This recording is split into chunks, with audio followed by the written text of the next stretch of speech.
We have to make sure we leverage our strengths. But we can't sit back and let President Trump continuously increase tariffs and the Prime Minister's decreasing tariffs. That doesn't cut it. So we have to be prepared, and the auto sector needs to be prepared. Not only our good uniform members, but also the Prime Minister. My first question, what are you going to do to protect the auto sector here in Ontario? It's absolutely critical because with every auto sector falls the part manufacturers and the steel and so on and so forth. We have to make sure we leverage. Whoo, boy. Ladies and gents, welcome back. Welcome back. It's another Friday. Holy cow, has this week been a doozy. Hey, why don't we hang out for a little while? Come on in here, chat. Come on in. Let's do this. Welcome to the chat. Love you, Clyde. I know this will be a good, informative podcast. Well, thank you, Loretta. Appreciate that. Well, we're going to try to do that. We're going to try to talk about some of the issues that are happening here. I'm going to close that. Get that happening. What are we doing here? We're talking about a lot of things actually at the moment, and we're gonna get into the Antifa stuff because I want to talk about that. But I thought, why don't I bring in a special guest tonight, later, in about a half an hour? Jack from Twitter, Jack Decker, is going to be coming on, and he's been doing a lot of stuff on this Antifa issue because there's some information that people are getting completely wrong about this whole phenomena, and I'd like to address a bunch of that. So we're gonna get into that. But in the meantime, at first, I'd like to address you guys because this is what the Friday show is all about. It's about community getting together. Some of the stories we talked about, and maybe elaborating a little further on those. I hope a good number of you guys came out for the show last night. That was a really good showing. Had the boys from the Bridge on, and they're doing some fantastic work. I'll just give them another shout out here because they've been really putting things together.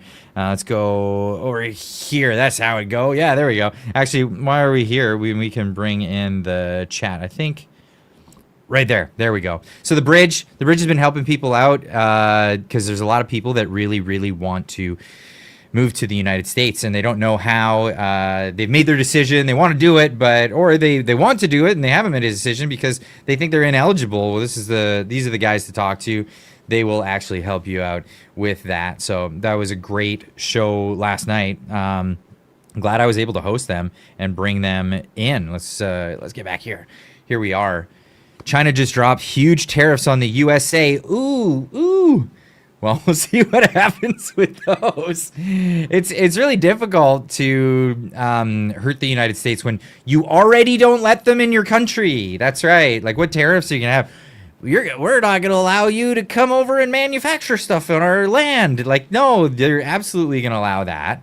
We'll get into it. Maybe I'll have to pull up some stuff. But like, what are you gonna do? You're gonna stop manufacturers from entering the Chinese market? They already do that. They've been doing that for a very long time. So, me tariff you long time, I think is the old saying. And that's exactly what they've been doing. I don't think that's going to help much anyway. Hey, you dude. Hey, Odin. How are you doing? Are all comments offensive to someone now? What do you mean? All comments are offensive? I'm not offended. The offense thing is funny because what's the old expression? You take offense. Offense isn't given. So, I mean, it's really all in the eye of the beholder, I suppose. That's the way that works. The government police force per Obama 2009.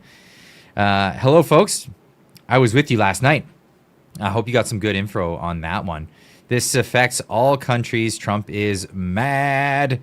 Oh, it's going to affect other people. Well, we'll have to get into that because I didn't even see that story drop. I've been so busy with all these other stories, not really focusing on that one. China tariff.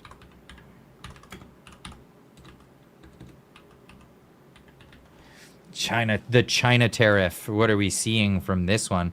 Markets are red. Additional 100% tariff on China. Plus, this is what? Oh, so so Trump's dropping another 100% tariff on China? Okay.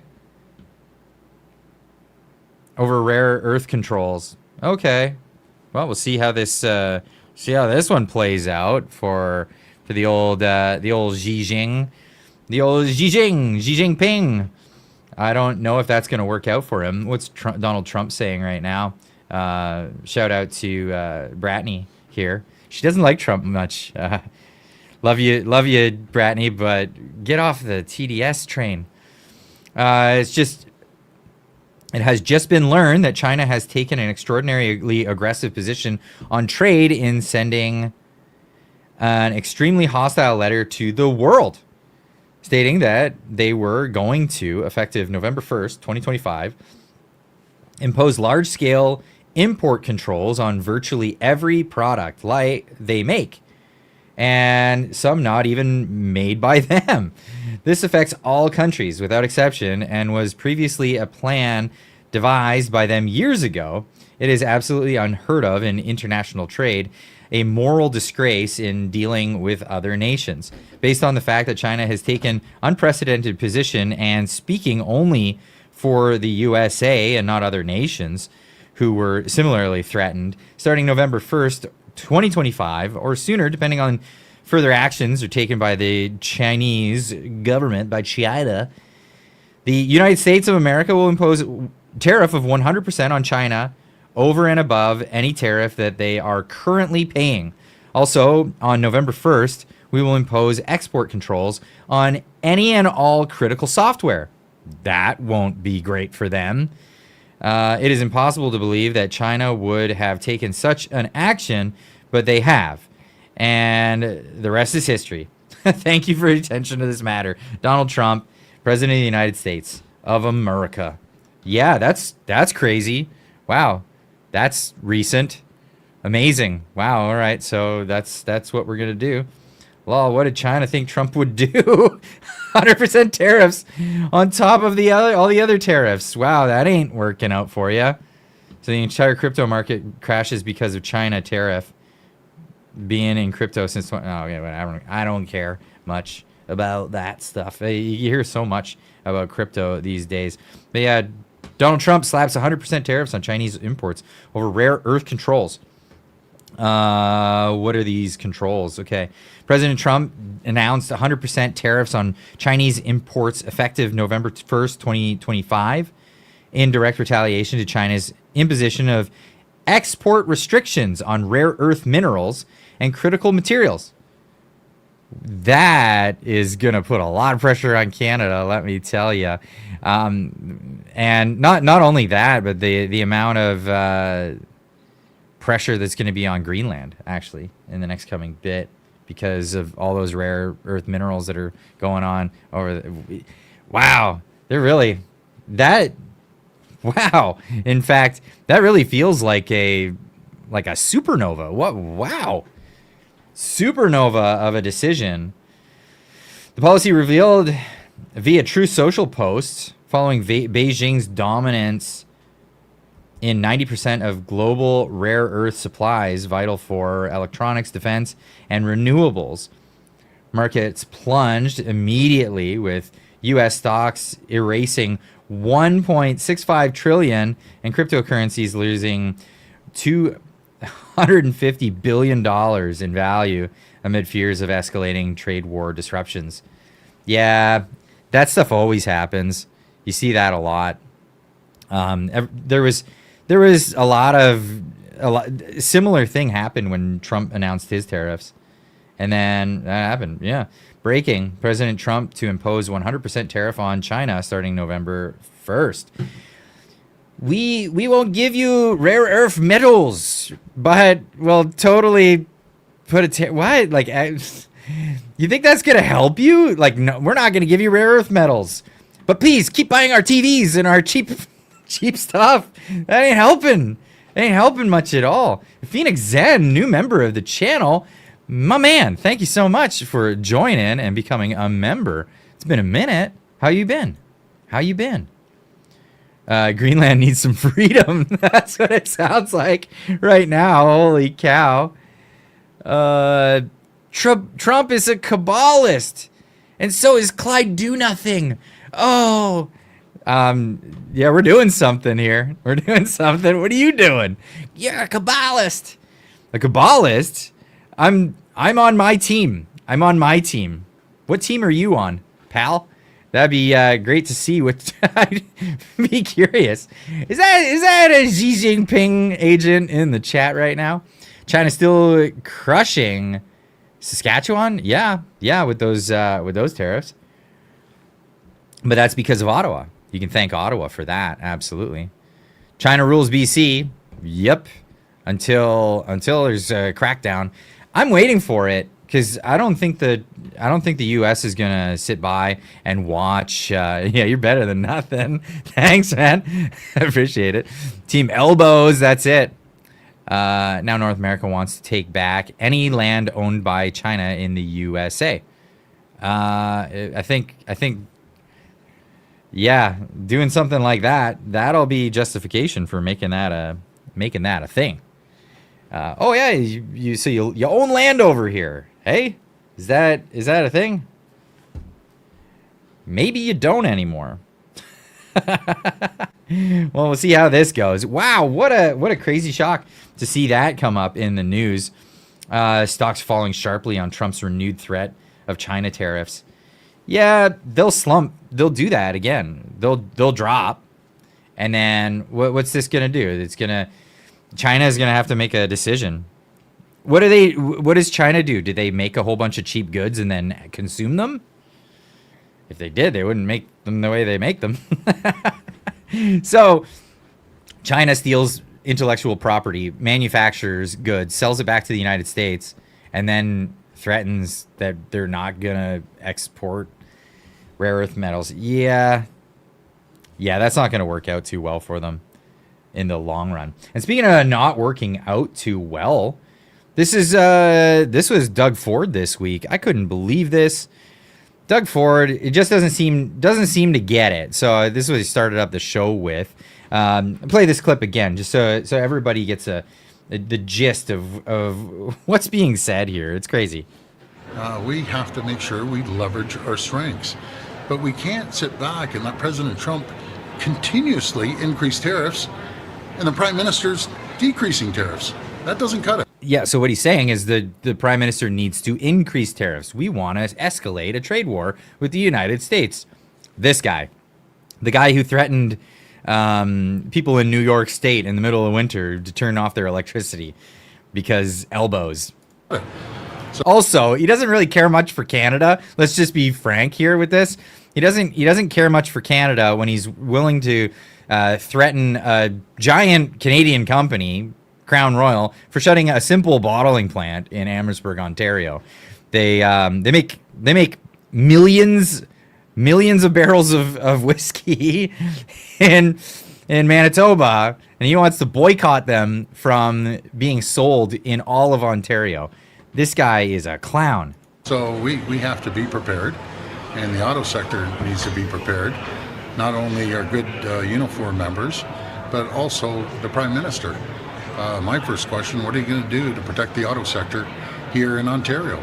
It's absolutely critical, because with every auto sector falls the part manufacturers and the steel and so on and so forth. Yes, it is a big supply chain. It is massive, and this is why I had to type this out. Because people don't seem to get this, especially in Canada, and it really needs to be said. Let's be clear. These are American companies operating in Canada, a country who appears to be taking an adversarial role against the USA. It's only natural that America would want them to close up and come home. It really is a case of that.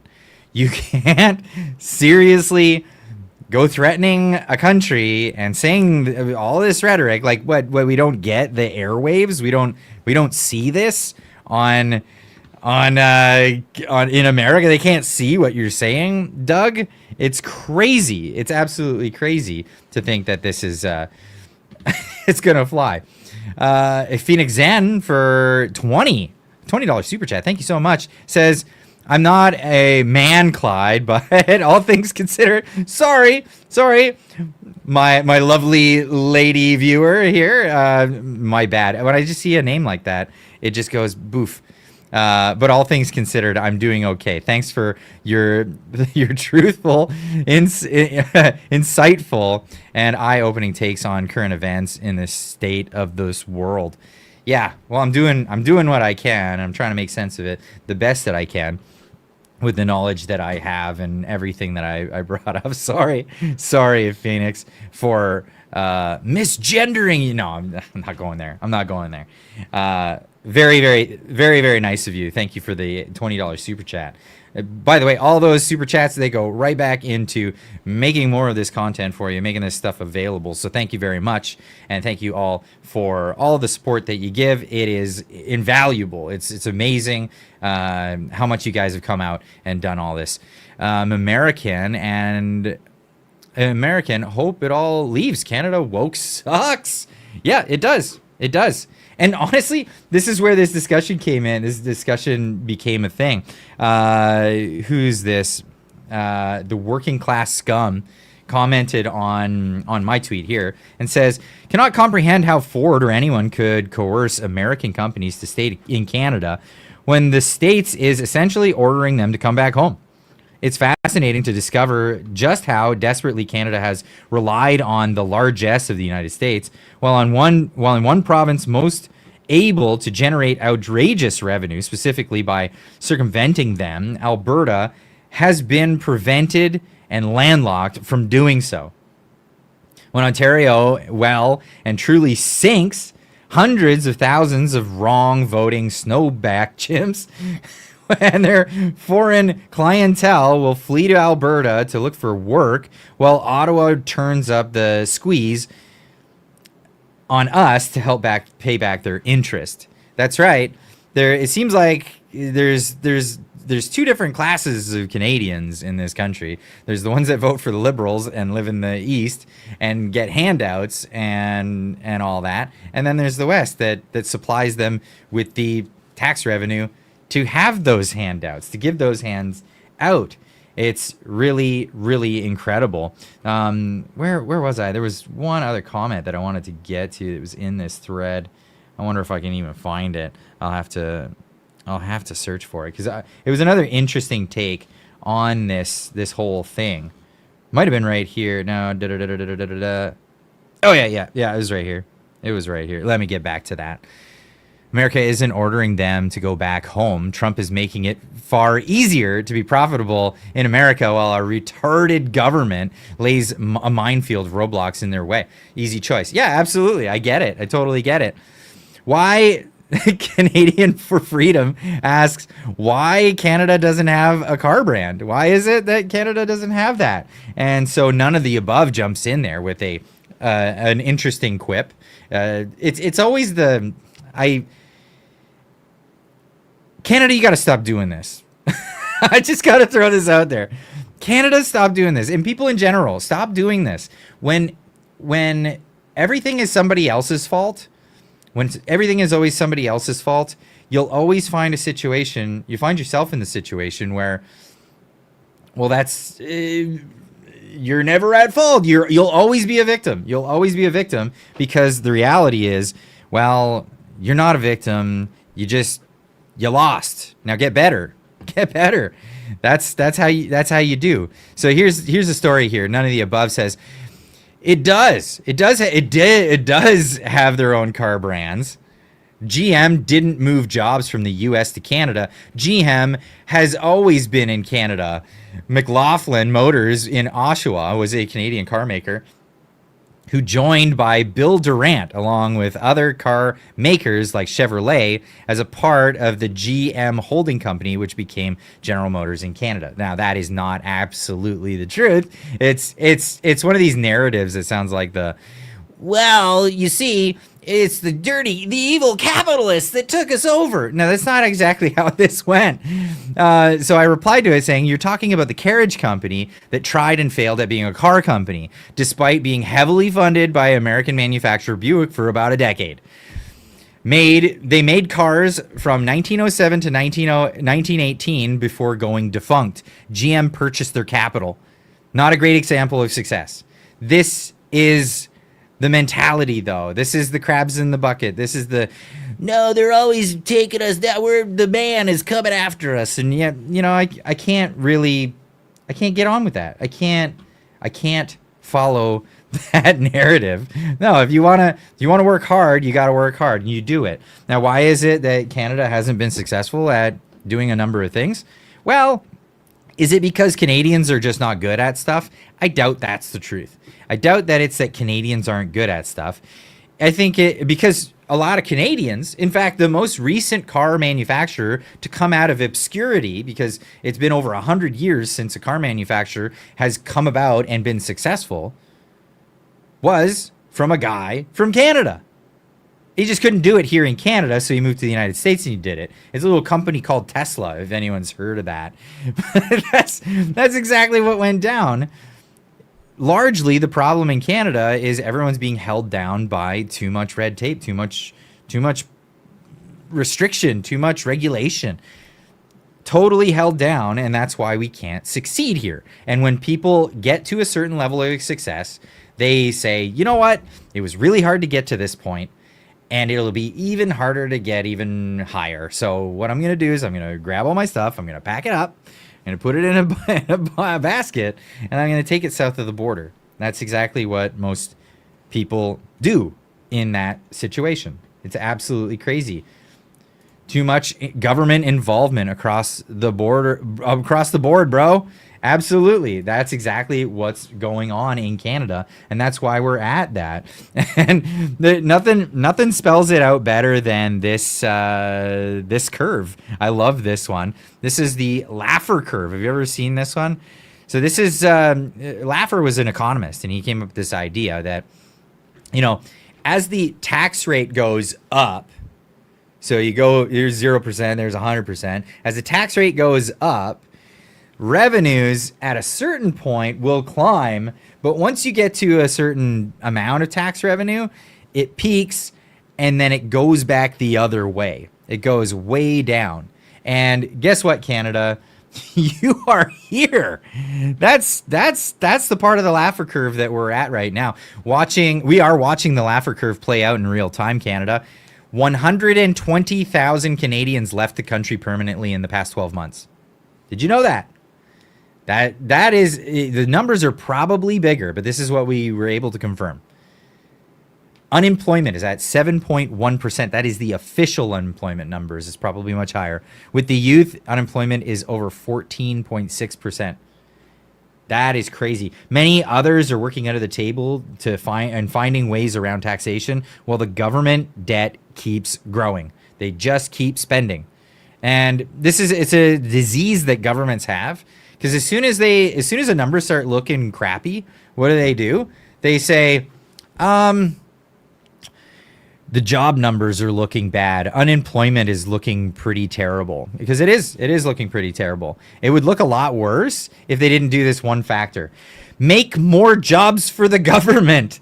Every time the unemployment number looks really bad, they make a bunch of jobs for the government and they hire people as public workers. It's the craziest thing I've ever heard of. It's this concept of, like, honestly, if you did this in your real life, because they add that to the GDP and then they say, look at the GDP numbers, they're fantastic. Look at all the money we're borrowing to spend on services rendered as a cost. It would literally be like your finances aren't doing so good at home. And you're like, wife's coming to you saying, hey, honey, it looks like we might lose the house. Well, you know what? I got a fantastic plan. I'm saving the family. I'm saving the house.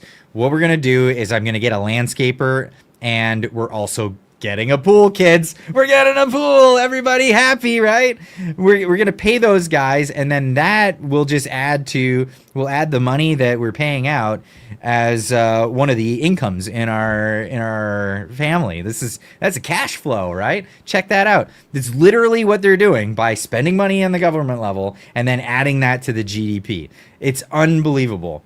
That's how it works. They're planning to put the GST up. I can't believe gas prices are so low right now in Alberta in some places. Yeah, Yeah, they're not that low here in British Columbia, I'll tell you that. Oh, how cow farts. The government is the single sector that is actually growing while everything else that actually produces value instead of leeching is just shrinking. That's exactly what's happening. It's crazy. And it's bound to end. It's bound to come to an end. And unfortunately, who's going to suffer the most? Well, pensioners. Pensioners. Because they were relying on a pension for their old age. And people in my generation, we knew it right from the get-go. I'm not getting anything out of that. We're just going to pay into it. That's the thing. But Clyde, it's an investment. Thanks, Peter. Yeah, that's right. It's an investment. We're investing.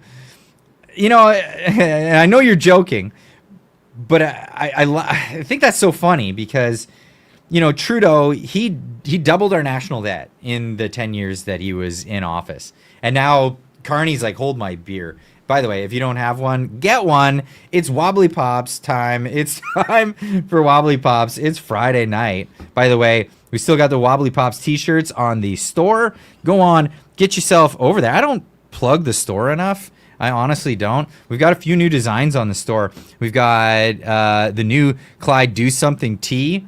I don't know about having the model on the website. Maybe we should we might remove the model, just put the t-shirts. But Clyde Do Something tee. This is a great one. This is some fan art with the anime looking, a little bit bigger beard on me on that one. But then we also got the Keep On Truckin'. If you just wanna give that image out there, maybe be a little bit more. You know, I don't have a big political slogan on my shirt or anything. Got the supporting the thing, keep on trucking. But notice this: if anyone's like, "What's that? What is that?"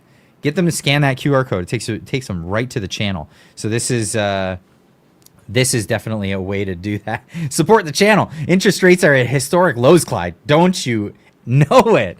Don't you know it? The Bank of Canada has gone back to that, as well as we have the Afuera cups, the Afuera, throwing out the thing. We're also coming back with the expletive cup. We all know what I'm talking about. That's coming back. That's going to be at the store. And we've got the Wobbly Pops t-shirt. I hope you have one for yourself tonight. I've got mine. And of course, the coffee lineup. Don't forget to pick up some coffee. It's the best coffee out there. I drink it every single day. It is my favorite. It's my favorite. So we're getting back to this.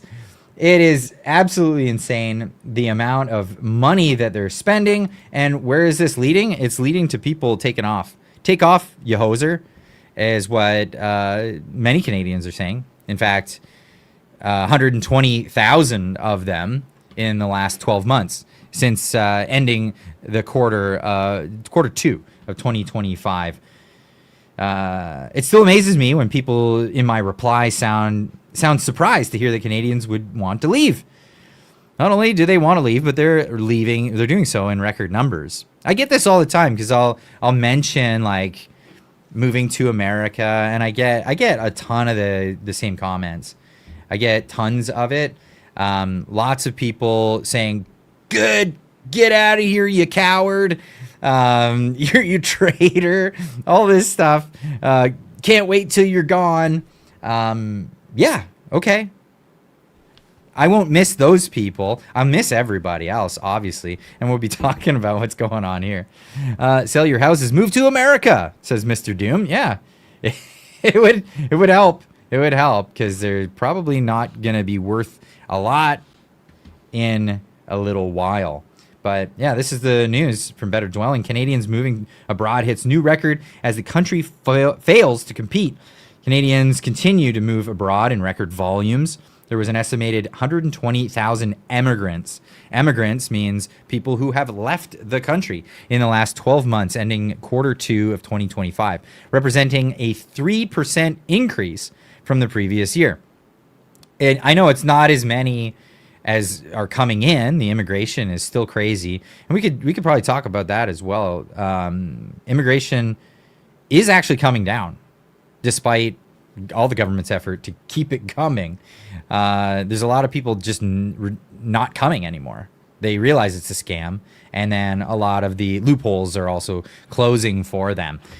So that's the crazy news. That's the crazy news. And, well, where does that bring us? Well, that brings us to what's happening on the streets in the Western world. This isn't just an America thing. A lot of people will say, like, oh, this is just America. We're not dealing with these problems in Canada. You better believe we are.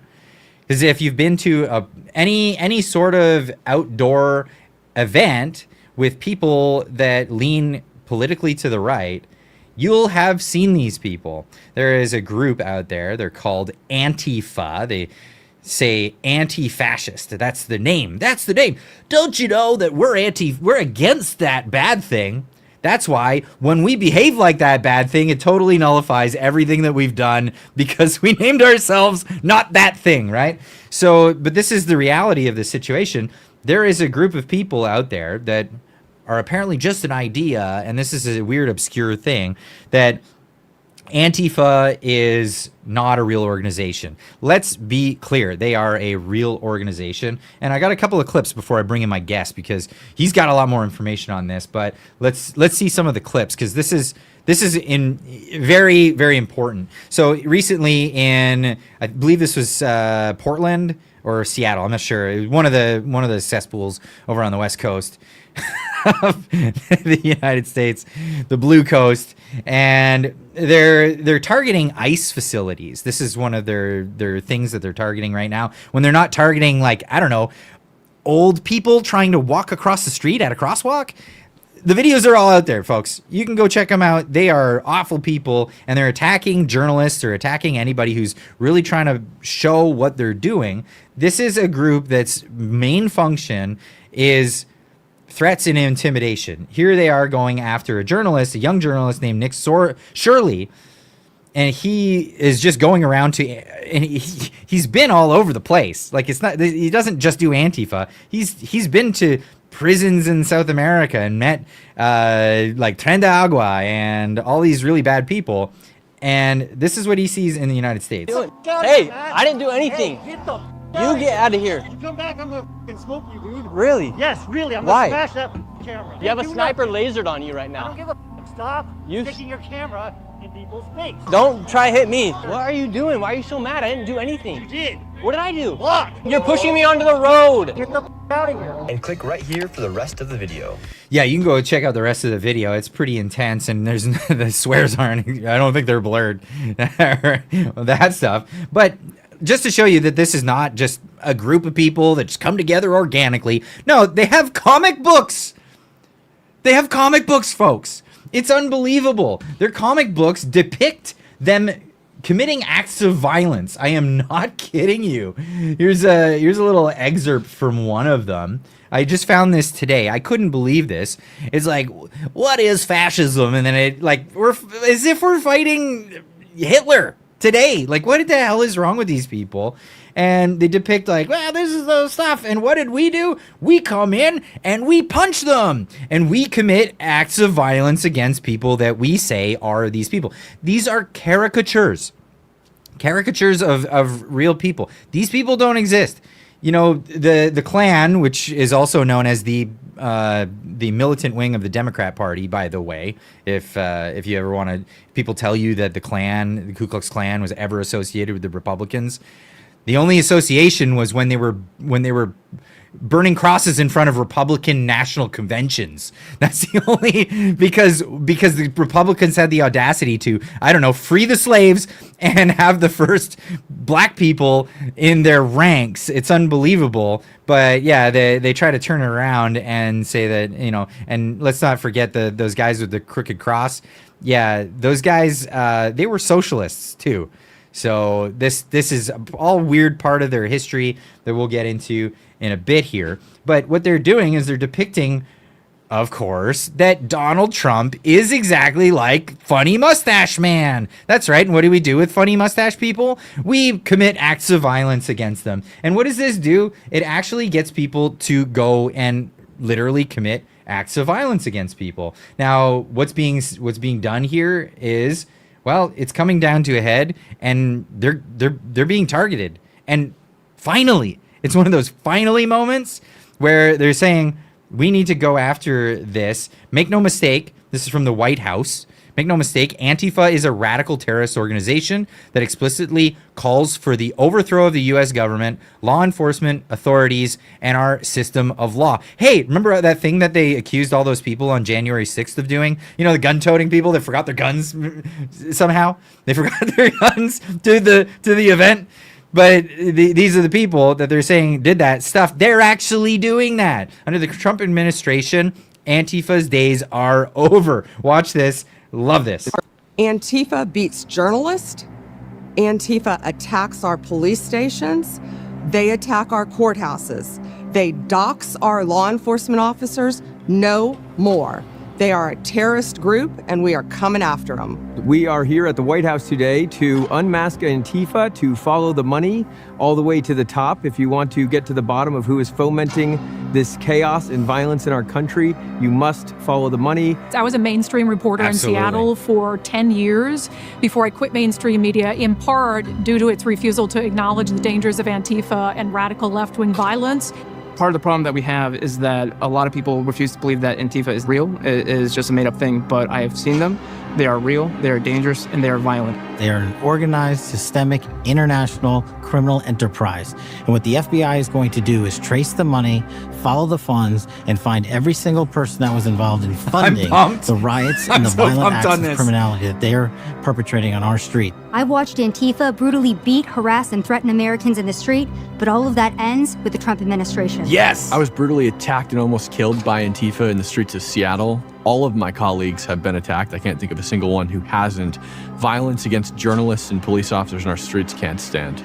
Just days ago, I was in the Portland jailhouse, and now I'm in the White House. This administration is built different, and Antifa's days are numbered. And I want to thank President Donald Trump for designating Antifa a terrorist organization, and I'm looking forward to the FBI and the DOJ hunting down these people like the terrorists that they are. All I gotta say, it's a bad day to be Antifa. And Antifa's days of using violence and intimidation against their political opposition are over. And I've continued to report on them over the years, despite the threats of violence and actual violence that's happened, because I owe a thank you to this country, the United States, for settling my parents who were victims of communism in Vietnam.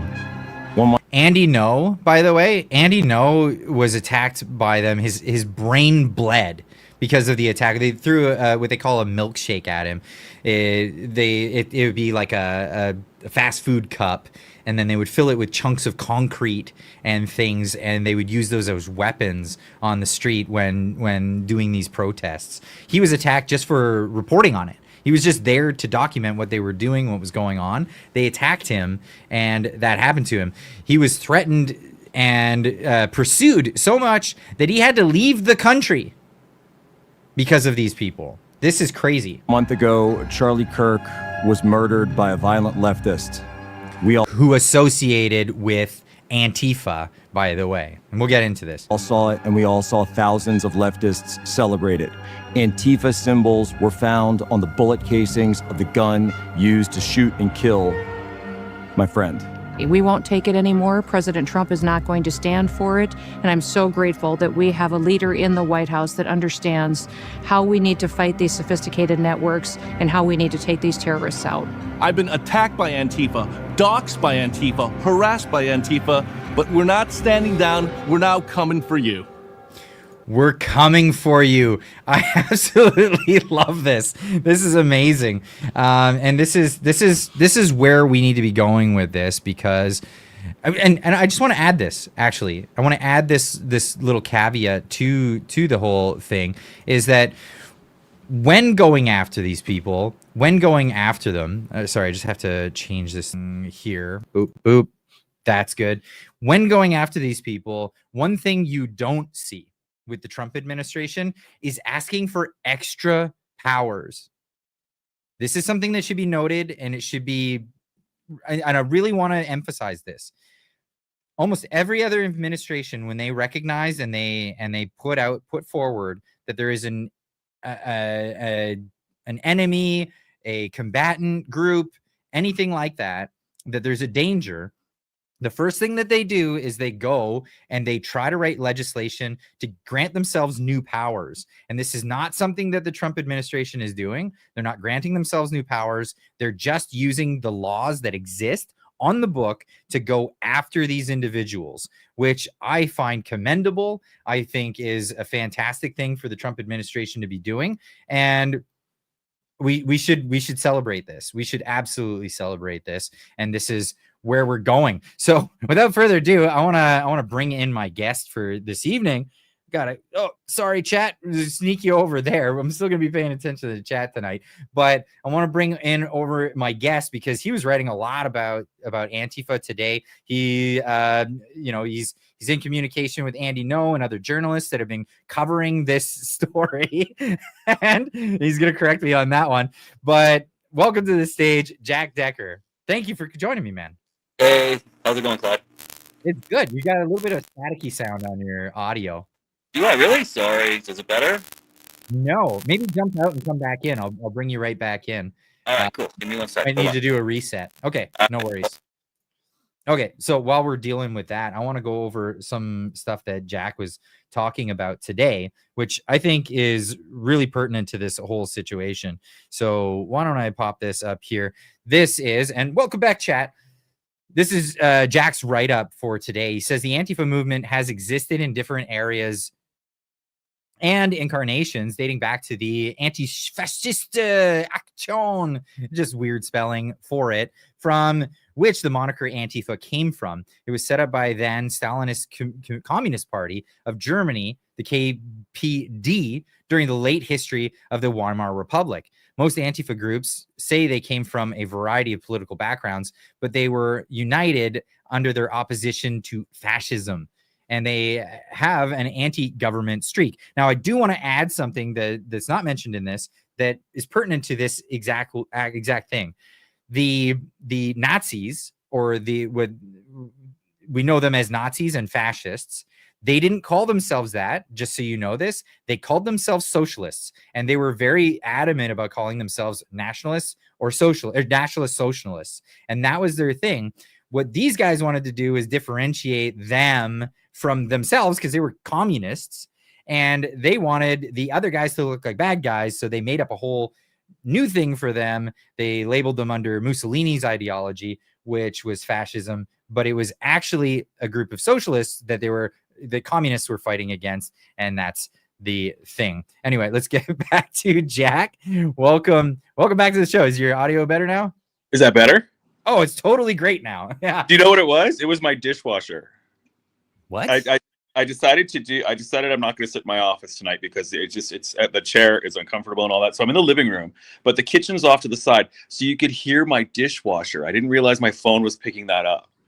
Oh, okay. Yeah, it was like weirdest thing. It was like just like a little like low tone garbly thing going on. Yeah, that was my dishwasher over there in the kitchen. Yeah. No, sorry everybody. Sorry. Okay, so fill me in. So Antifa obviously is a big problem in America. It's also come to Canada, and it's really prevalent in Canada, and they're violent. Really prevalent. It is very prevalent in Canada. I got to correct you though. I am not in communication with Andy No. Oh, okay. I'm like, no, that man is very busy. So I mean, like, we follow each other. Yeah. So, but I've looked at a lot of his work and all that. The problem down in the USA is extraordinary.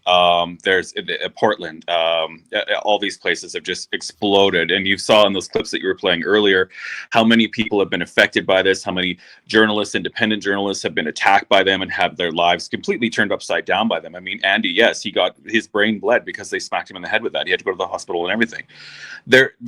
They claim to be, I was listening to the intro on it. You're right. They do claim to be anti-fascist, and they go under their guise of anti-fascist. So people are like, oh, they're anti-fascist. They're good. They're really good. That means they're against, fascism, which is what they like to call all of us for asking questions and all that. But because they hide underneath that name, it's that's kind of like, oh, well, we're good. See, we're good. You're bad because we already claimed that name. So does that make sense? Did I say it correctly? Yeah, no, you absolutely said it correctly. But like the reality is these are communists. Well, that's what they are. That's what they really are. They started the Stalinistic Communist Party of Germany. right? It had nothing to do with Hitler, but they started as that, and so they are communists, Marxist communists, and that's what it is. So, but you've got all the mainstream media that won't report on the actual facts of it, and so they kind of let everybody believe. Well, they kind of just leave it alone. They'll report here and there. They won't actually say their names. Like in Canada, I'm talking about, right? In the U.S., it's different. So, and then they'll. People have kind of thought they've been hoodwinked, I guess you could say. Oh, they're good. Oh, they're very good. Because you see them standing with union representatives and teachers and politicians and all that. You see them there. So you think, oh, this is great. It's really not great. Or it's the other way around. Those institutions are completely corrupted. Oh, yeah. It's the corruption of a lot of institutions has run extremely deep, as we saw with the parental rights marches that we had. Remember all those? I was at the one in Vancouver, and in Vancouver, a lot of the parents left because they were concerned for their safety because of this giant showing of Antifa, and I'm talking like people with weapons on them. Mm-hmm. Yeah. Now you might say, well, it wasn't weapons. They had I don't know, drink bottles and umbrellas, and this is a way of getting away with having weapons at a place and using them as weapons. I mean, they were forming phalanxes. They were using the umbrellas to make a wall and push it against people in a public place, which is, I mean, this is and with the express purpose of agitating people to get them to break out into a bigger brawl. Well, this and is the whole point. That's exactly the point of it. That's the point. They want to break it into a brawl. We've seen, I don't know if some of your viewers or not have seen, but there is footage out there of them doing that exact thing where they kind of corral you, and then they surround you. They try to get you to fight, right? And so that they can just go crazy. Because these aren't people that are rational, right? Rational people don't stand there covered head to toe, all in black with a mask and glasses and a big cap on their head, completely disguised. Helmets and elbow pads and the whole deal. Their identity completely. Like that's not someone that you're ever going to be able to rationalize with, right? That's not a conversation that's going to happen. But they hide underneath that, and they say that they're there to protect and to ensure that these whatever group they're defending at that time it has defense against the fascists, which is what they love to label us. But we're not fascists, we're not white supremacists, we're not any of that. So it's pretty ridiculous. Well, it reminds me of that old clip, and I'll play the clip here. I'll just have to share the screen because I'm on a different. No, go ahead. Now.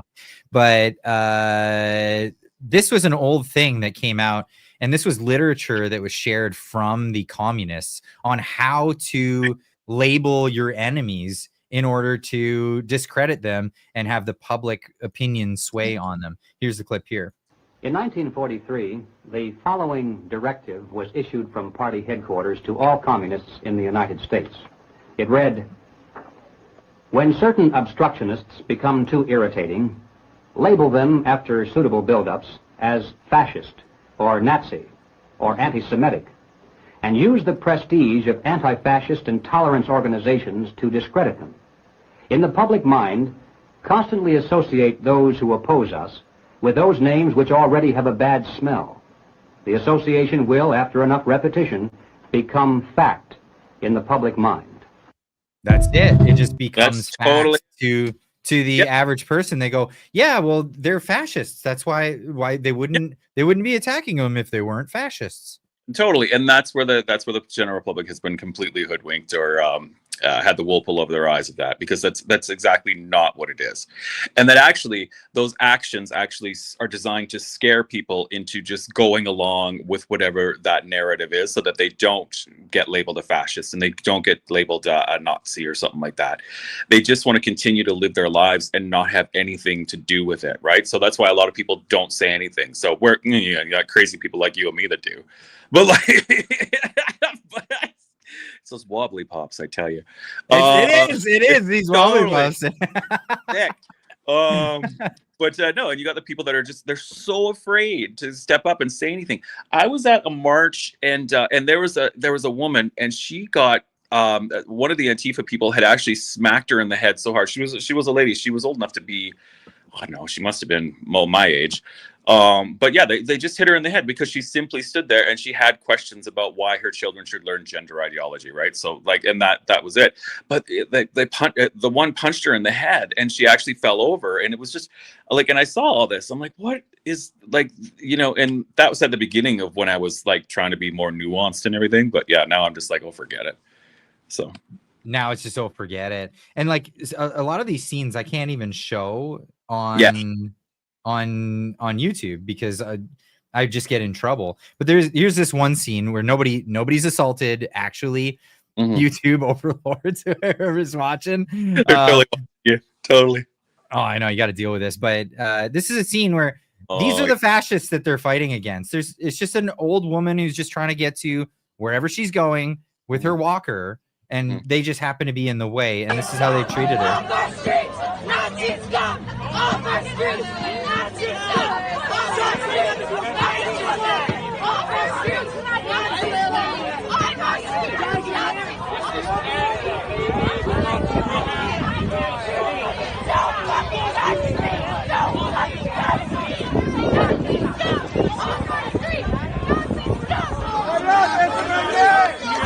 Okay, before any violence actually occurs, I can't show that stuff. And that's the problem with YouTube, is like, because the violence can't be shown, a lot of people, it's like, see no evil, hear no evil, right? And that's part of it. Well, that's totally part of it. The stuff that the MSM will play isn't the violent stuff. It's the stuff where it makes them look extremely good. Like when you had a certain union representative from a certain union standing surrounded by Antifa going, what's wrong with fascism? There's nothing, or what's, you people are fascists. These people are anti-fascist. You know, aren't you anti-fascist? They're not showing the truth. Like, and that what you just showed is the truth. Like, you know, you're picking on a little old lady trying to cross the street. What, was she Jewish? Like, is that what was happening there? Like, no idea. I think she just happened to be there. Like another reporter just over the weekend captured the same guy. What's his name? Nick Shirley. He captured a woman who was just trying to get through with her car. Oh, I saw that. She didn't even know what was happening, and they were putting stickers on her car. They were claiming that she hit them. She's like, the police is there, and while she's trying to explain the story to the police, they had a megaphone in the cop's ear trying to stop the police officer from hearing what's going on. Yeah, people are being harassed constantly, and that's just the harassment level. When people stand up to them, it turns violent, and people are assaulted. There's the bike lock story. There's a number of different tales that we've all heard of. And then it gets even further. It's accelerated to the point where now there was a shooting at an ICE facility, 2 shootings in recent times at ICE facilities, where one ICE agent was shot in the neck at one, where they got some people to bring the agents out, and then they ambushed them with firearms. Another situation where an Antifa character was on top of a rooftop. When they arrested him, he shot himself, or he tried to arrest him. He shot himself after taking shots at these officers, ending up killing an assailant that they had captured. So, like, what is the sense in this? When they found that guy, he had similar etchings inscribed on his casings, just like the killer of Charlie Kirk. It's just insane. Well, see, and I mean, I did a couple posts about it, and you can see the insanity come through in the comment section on the posts. Like, if anybody just checks what I hid, you'll see the absolute insanity, because it's just an unhinged behavior where they truly believe, like the White House has put out a statement. You read the statement already, right? I kind of caught the end of that, right?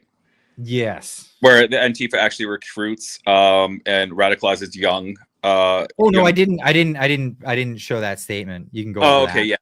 So they actually they do. They recruit and train and radicalize young Americans to engage in this violence and suppression of political activity, then employs elaborate means of mechanisms to shield the identities of its operatives, says the White House.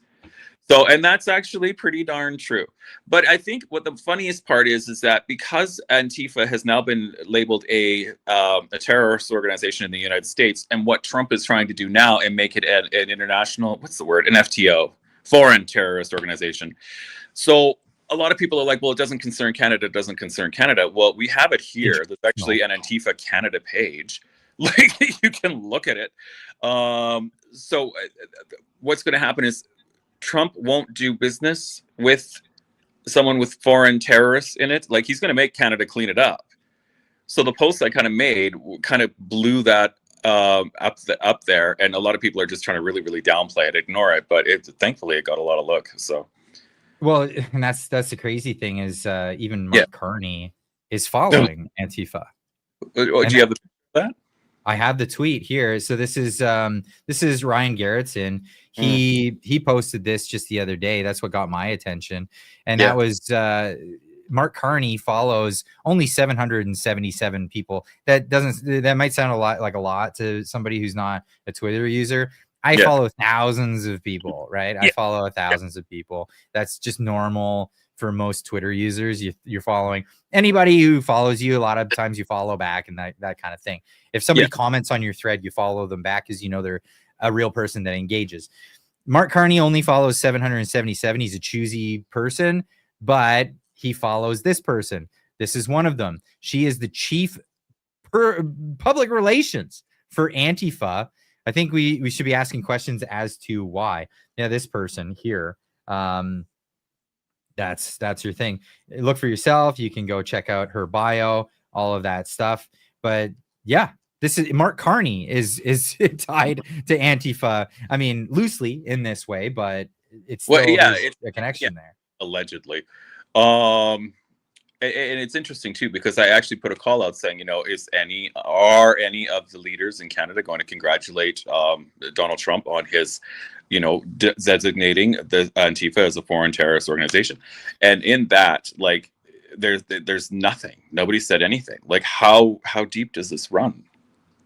It goes very deep, because if you paid attention to, I paid attention to this in particular because I went to go cover the parental rights protests in Canada, and I was in talks with Camille Al-Sheikh, who's the one who was organizing it, and I was following the story. At the time, some Zoom meetings had leaked to the public with CUPE, the union, public sector union, that they went outside of their purview of being a public sector union and protecting the whatever jobs of public sector employees, and were organizing with Antifa in this protest. And they were actually paying members of the union, which was like teachers and whatever other jobs that were out there. They were giving them day rates to go and be at the protest to increase the numbers. Mm-hmm. There was a big protest here in Calgary and in Edmonton for the teacher strike that's happening here. 16,000 people showed up in Edmonton, and about, I think it was 12,000 here in Calgary. Yeah, I mean, it's paid. It's not organic at all. They're being paid to be there. Organized. It's very organized. And then you have these politicians out there, or whoever they are, and saying Antifa is not a thing. It is not a thing. I don't know if you got it up, but there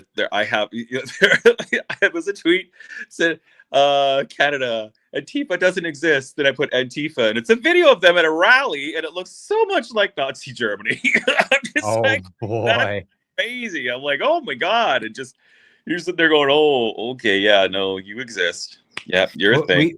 We got to hear this testimony, because this is the testimony from Nick Shirley, he's been documenting this stuff. And he's not just documenting this, he's documenting all kinds of crazy stuff around the world.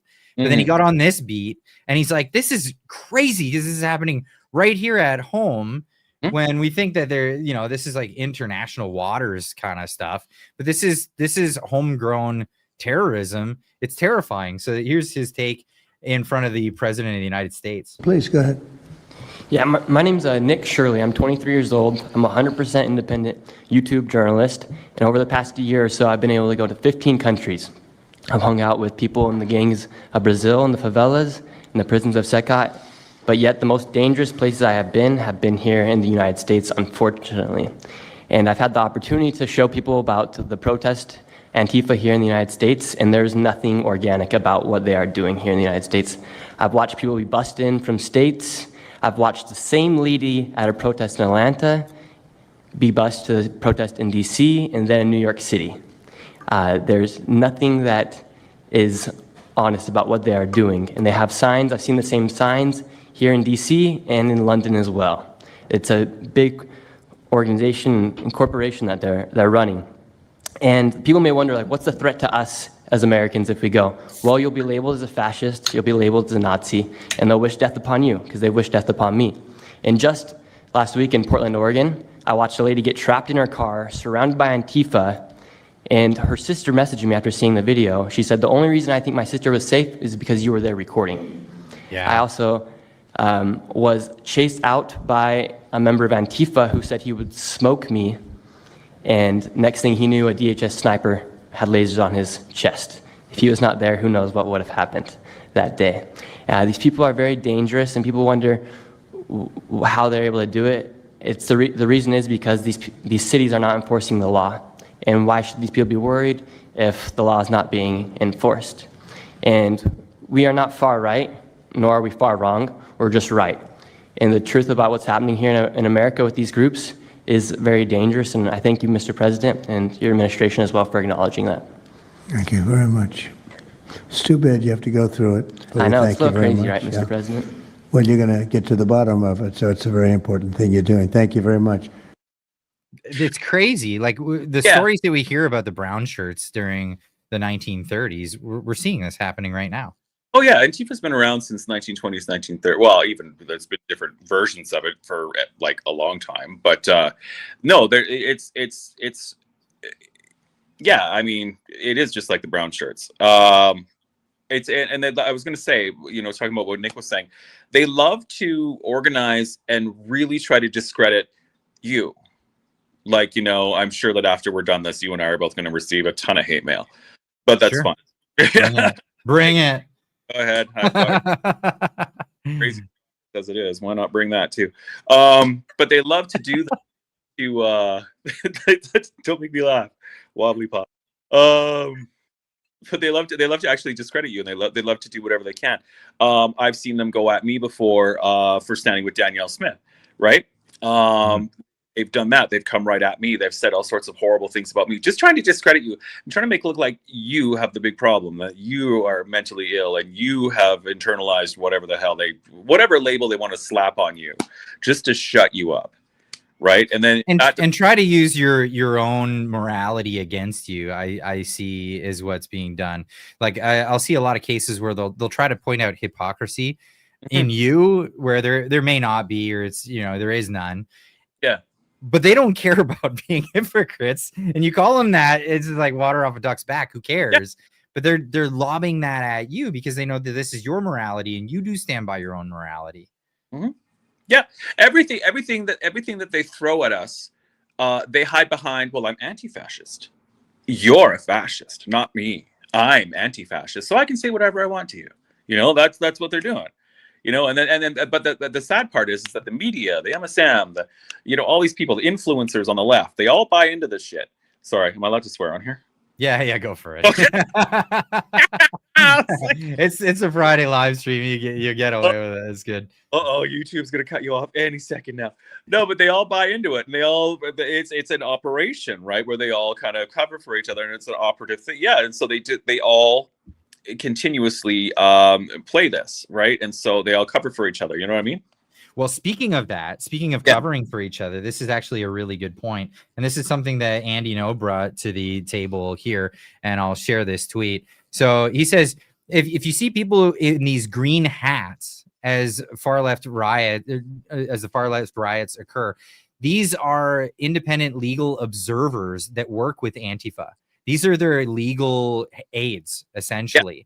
They show up and they're there to be witnesses so that they can give false witness testimony. They can get legal assistance to all these people. In fact, Antifa have been encouraged to break the law, to commit violence. And don't worry, because we'll get you out. We have people on scene that are lawyers, legal aid, all of this stuff. This is not organically sporadic. This is very well organized. This is put together in such a way. There's another video here, and if you think that they're just being observers, here they are attacking people, or right beside someone who's attacking. This is another video from Nick, from his video, and I might have to rewind that. Yeah. It's right at the beginning. It's very loud. Sorry. We're gonna get you. We're gonna get you. What does that mean? You're gonna get me? Hey, what the fuck? Whoa, you guys gotta chill. That's what I fucking thought. What is your deal? Let's have a discussion. No. Let's have. So where is the aggression coming from? Right? Like it's always this scene. It's always the aggression coming from the Antifa side. It's the purpose. And look at it, they're completely radicalized. They completely, like, that is not normal. Like, and they think they can do anything, right? Because they're behind that. They've got their little lawyers there. You know, they think they can do any of it. And is an expert, if you ask me, on this subject. He has a book called Unmasked: Inside Antifa's Radical Plan to Destroy Democracy. He has done so much research on this. Like, he is the aficionado. He knows this. So if you guys aren't following Andy, you should probably follow Andy, because he knows it all.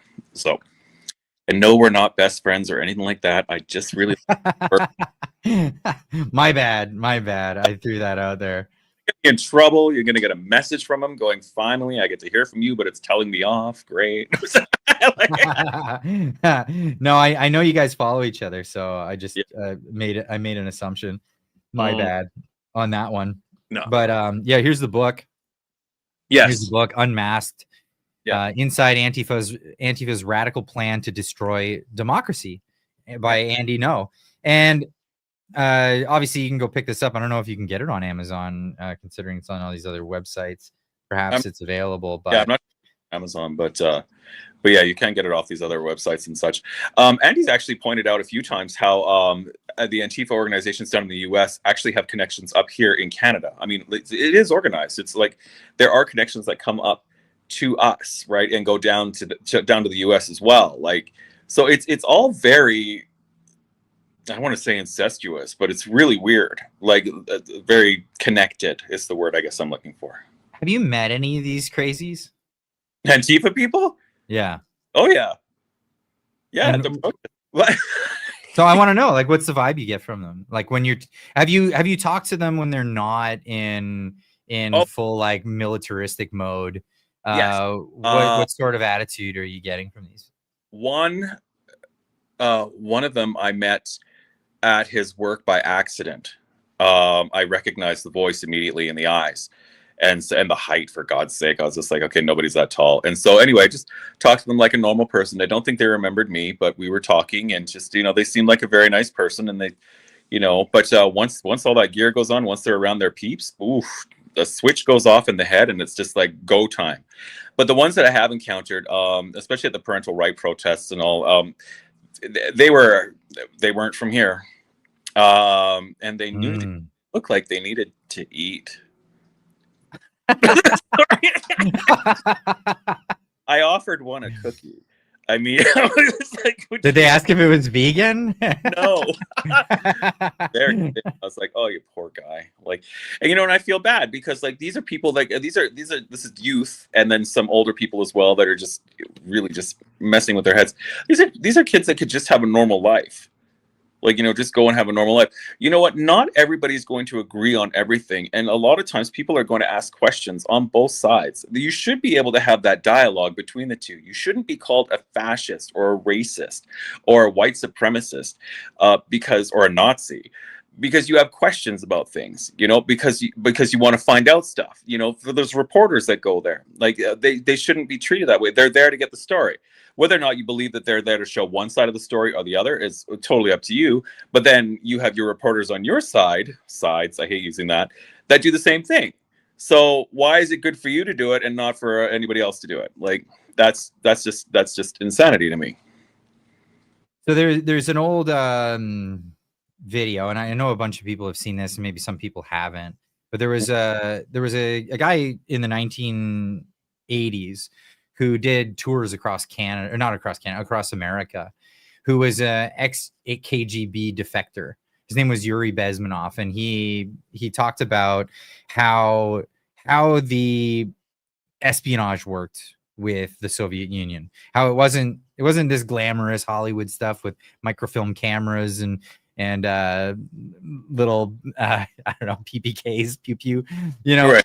It was different. It was infiltration of institutions, and that it would take generations for this to occur. Since then, the Soviet Union collapsed, but the espionage took place, and that seed was fomented, or was planted, and it since has fomented.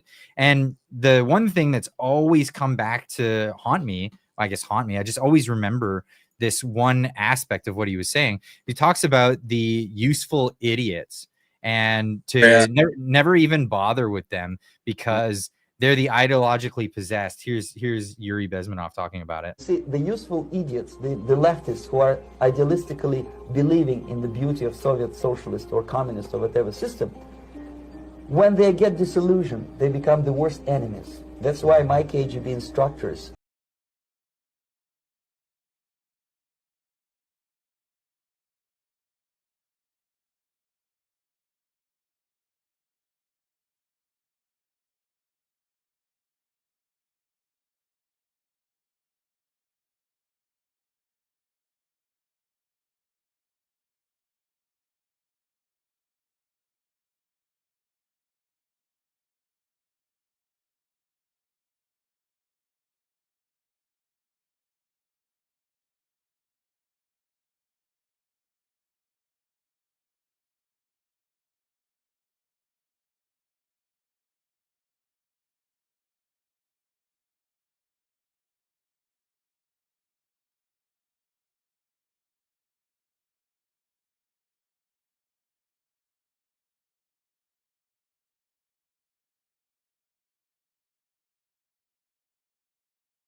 idealistically minded Marxists, or exiled or put in prisons, like in Cuba. Many former Marxists are in Cuba.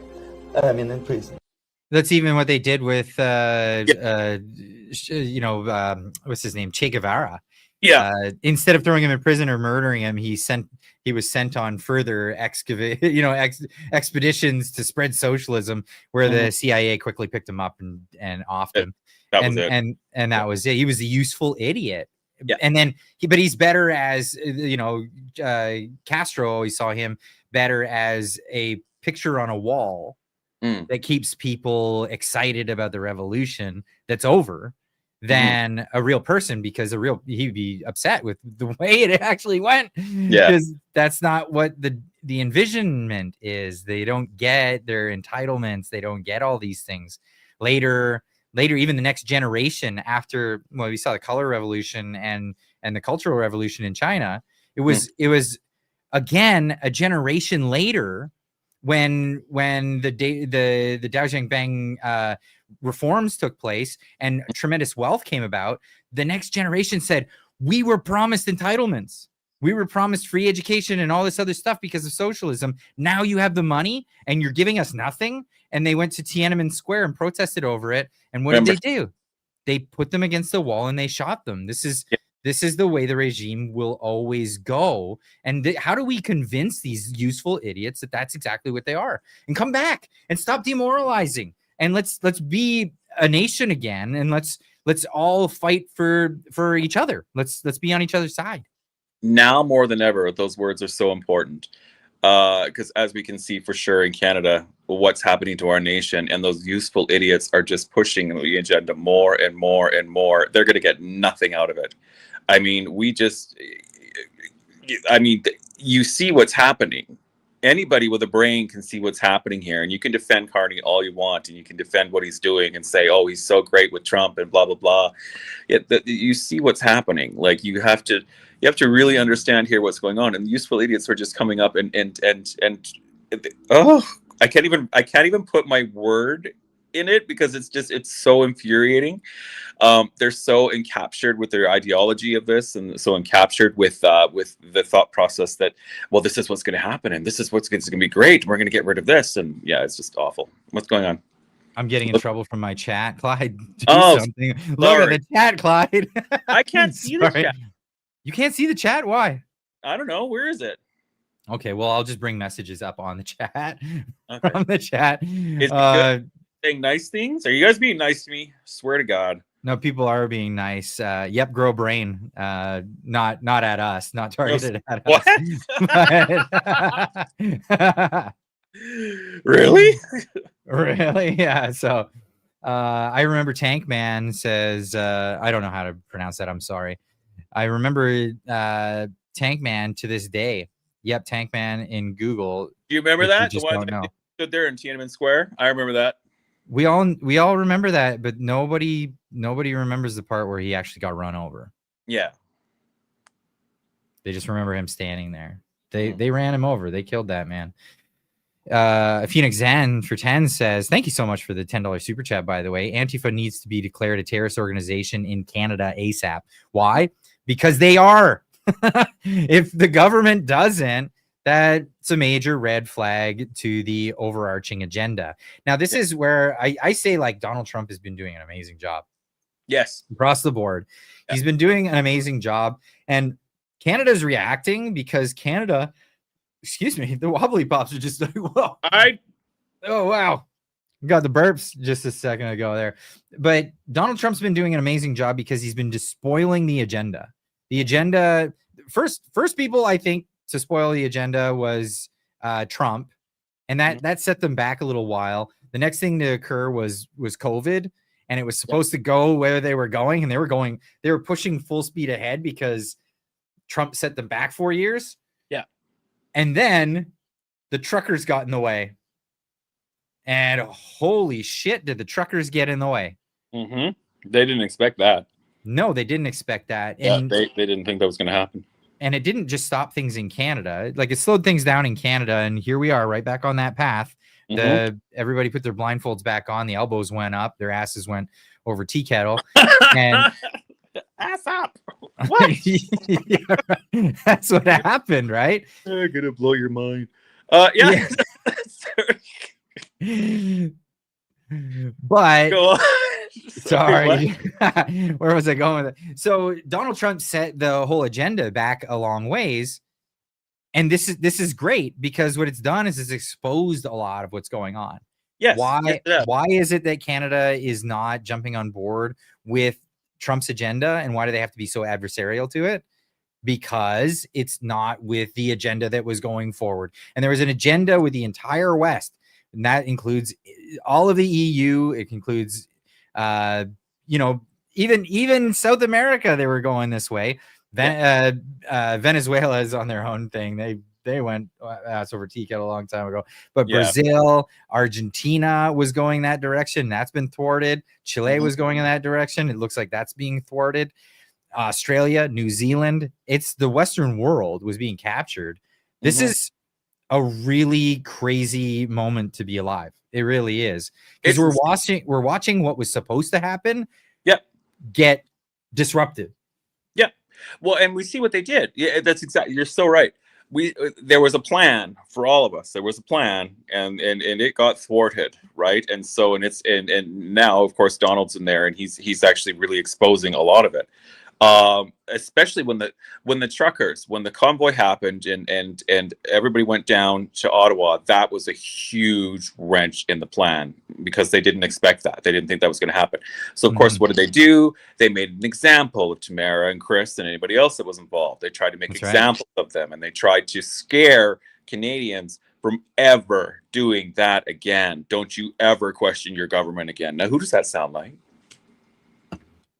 I don't know. Any narcissist, don't you ever? any dictator, don't you ever question me again. Like an abusive husband, right? Or an abusive wife. I mean, I guess it could go both ways. Yeah, right? Mr. Doom in the chat says Canada is part of the globalist agenda still. It hasn't changed. It's just been slowed down for sure. Yeah, definitely. But it's really interesting to see that that they're still trying to go ahead with this, and yet here's Donald Trump just calling it out. La la la, fling. Well, yeah, look at this. Wait, no, that the chat jumped on me. Give Me Liberty says they're jailing Marie Le Pen. Like this is what they're trying to do. Is she the officer? She's in France. In France, the opposition party. Yeah, they're like the opposition party. They're bad guys. Throw them in jail, like the Banana Republic kind of shit. And they're playing it off like as if, well, no, we're the good guys. You guys are the bad. You're the fascists. Yeah, I wouldn't be surprised at all if it was all corrupted with Antifa, right? Or Antifa supporting people. Like that would not surprise me at all, because that's what they hide under. That's what would happen to all of us if a certain bill comes into play. So, when are we leaving? When are we leaving? Oh man. Well, that's the thing. Like I think I've lost all faith in federal politics in Canada. I think that's pretty apparent by the way I've been talking lately. Yeah. I didn't want to give people the wrong idea. I think the Conservatives had a chance to win. They shit the bed. Let's just be honest about that. Yeah, go ahead. Well, they shit the bed, but then also it was a bad situation, right? Donald Trump, and like everyone wants to blame Donald Trump for the way the Canadian election went. That was so dumb. Okay, sure, they're calling you Canada's Donald Trump. Run with it. Freaking run with it. You know why Donald's so popular? Because he's looking at these issues that are actually affecting his people, like Antifa, like gender ideology, like crazy far left stuff. He's actually attacking this because that matters to his people. You know, yes, of course, we're all concerned very much with taxes and pipelines and all that. We want to know that. But the stuff that is really grabbing the people's attention and really throwing the support behind them are these hot button issues. So that's what's really, really made him popular. Pierre should have ran with it. He should have. Yeah. And, Ice Knight here is saying, looks like the socialists have a permanent majority in Canada. Oh. And here's the thing, people were excited about Justin Trudeau, and I'll forgive people for being ignorant to what was going on. Because, there was a lot of people just weren't politically aware at the time. Yeah. And I can forgive that, Yeah. Justin Trudeau came in, he was all flowery, and everybody kind of had a good trust in government at the time. I didn't. He's going to legalize pot. Yeah, I didn't have a good trust in government at the time. I didn't necessarily hate Harper. I didn't necessarily love Harper, but he was way better than a liberal. Let's just be honest about that. Exactly. But that election came. I didn't vote for Trudeau. I definitely voted on Harper's side of the aisle. My riding didn't go that way. It's just I live in the West Coast because we're a bunch of freaking idiot commies out here. Yeah. But I'll forgive people for looking at his platform and going, we need more freedom in our lives. We need more liberty to make choices for ourselves. Okay, I'll give you that. And a lot of people were saying, and we also need reform in our voting system. Mm-hmm. I'll definitely forgive you on that one. If that was a voting issue, if you were a single issue voter and that was what you voted for Trudeau for, I'll forgive you on that. Despite him being a complete retard, we all knew that was the case. We all knew the direction it was going to go if you were following, right? If you were following and you knew about it. Yeah. But most people didn't. And that's fine. So I forgive them. If they voted for him a second time and a third time, I don't know. Right? You might as well just get a booster. or the people that voted for him a second time and a third time and then were like so not gonna vote for him, but then voted for Carney. Yeah. I don't know, man. I know. I don't know. Carney came from nowhere. Nobody knew who he was. Nobody. And suddenly he's being touted as the savior of the Liberal Party. So much money went into that campaign, so much, and it was online as well, and it's still online. You see so many bots that are bought and paid for on different social media platforms, and they are bots. Like, you can tell a bot right away, but they're all pro Carney, you're an evil fascist, blah blah blah, and just the whole rhetoric. It's so obvious. So much money was thrown at that, and just the numbers did not look like they added up. I mean, a lot of people are going to be like, "Oh, you're just mad because the Liberals won." Well, no, look at Pierre's rallies. They were huge. They were enormous. It was crazy. And then Carney had these little things at like an old folks home. It was crazy. No, but so what? So No, what? I know. So what if you went to somewhere in Western Canada and you were able to draw this giant crowd? Yeah. Where did you need votes? Not in Quebec. Why did you pander to Quebec? Why would you even bother pandering to Quebec? Crazy. Yeah, like Quebec's not going to vote for you. Yeah. Quebec's not going to vote for you. You need votes in key ridings. Why not just lean conservative and get young people out in droves and get them excited? And and I swear to you, if you would have stayed with the whole, and just embrace the whole, what, everybody thinks you're like Trump. Who cares? Trump's, he's done some incredible things for his country. Like, I love this comment though. You got what? So I get these comments all the time because we're talking such bad against the Liberals. Then Soaker City jumps in and says, "Do these guys pay you, Clyde?" Does who pay me? What? Who's paying? I just talked trash about both federal Liberals and conservatives. Which one of those groups would have been paying me? I mean, I love getting accused of being paid for stuff. That's fun. I wish I would just get the check, because like if you're gonna accuse me of stuff, send the money, please. Yeah. I'm not doing anything for you, but at least send the money. Mm-hmm. It's one of those. That's hilarious. Are these who's paying you, Clyde? Clyde, who's paying you, man? Who's paying you? Oh, there it is. Oh, I love it. Here it comes. What? I can't see it. I gotta pull it up. Okay. Just a question. Do you take Jewish money? Oh, oh man. Mazel tov. Mazel tov, everybody. Taking Jewish money.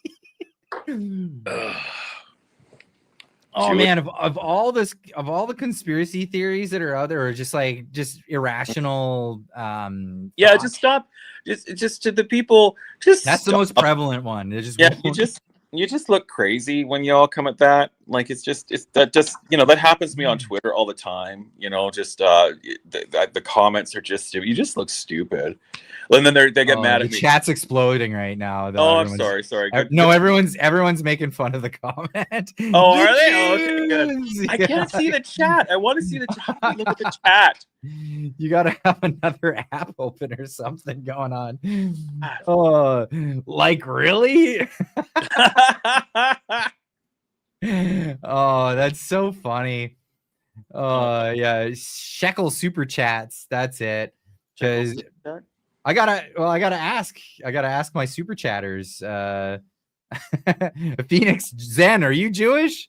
I don't know. I mean, am I getting Jewish money? I don't think so. But if Phoenix Zen after $10 for the super chat, thank you so much. By the way, globalists have completely infiltrated the Canadian government. Even a self-professed PM. It's bad. We're in trouble. How can we circumvent this mess? How indeed? That's a really good question. How can we do that? And before you answer that, Mechanics for 5 says, somebody pay me for fuck's sake. What do you look like?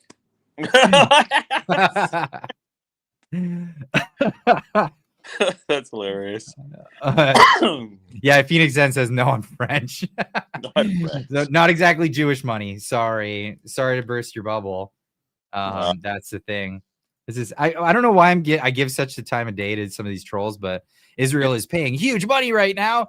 They bought Peterson, Rogan, etc. Or how about, oh god, this might be a conspiracy theory. How about they're independent free thinkers that all came to the same conclusions independently? We don't get paid. No, it's not. None of us. It's not a thing. Literally, we don't make money. Everybody's just like, oh, you get paid because you have a blue check mark. I don't get paid. Well, $10. Thank you. It pays for my blue check mark. Thanks. Like, oh my God, it's so funny. So Saxon money? Am I getting Saxon money now? All that white money. Yes. All that white money coming at me. That's just crazy. Oh, that's too funny. I love it. I want to see the chat. Are they saying anything about me? Are they saying nice things? Or are they saying, who's that homo? And I can say that. So don't get mad. Oh man. Yeah, some of the chats are just wild. I'm obviously highlighting all the bad ones because there's not that many bad ones. But it's just funny. It really is funny. YouTube's a Jew? What? Yeah, I don't know. I don't know the logic behind this stuff. No, that one's crazy. All right. Yeah, Moonglow for $2 says, "Oi, oi, If I had a Manischewitz, I would definitely cheers to that one. Mazel tov." That's funny. Too good. No, Peter from Edmonton saying we love you, Jack. Oh, I love you. With his Saxon, what does that even mean? Okay, a Saxon is like an Englishman. Yeah, the Saxons. They were a particular ethnic group that moved into England. Like I'll Google it so we can get the exact. Yeah. Nobody can freak out on us.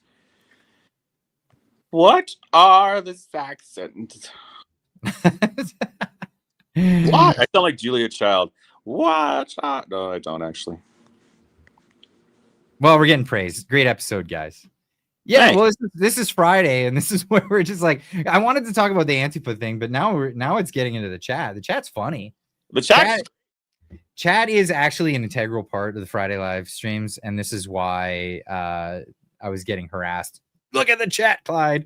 Sorry. Because Friday is really, it's about community. And this is why it looks like I don't have any moderators tonight. I don't know what happened.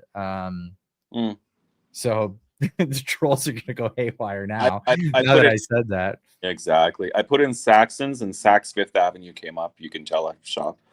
The Saxons were a Germanic people from the region of modern day northern Germany who became influential in both continental Europe and Britain. Mm-hmm. Old Saxons. It's where the foundations of the English language came from. Yeah. So the language is Germanic. That's why we got weird grammar that just doesn't make sense compared to other languages. Right. And yeah. There was a picture here too. Anyway, okay, yeah. No, it's awesome. The Saxons came to power in England, and it's funny actually. So some of the etymology behind the linguistics, like you know how we have different words for like cooking for animals.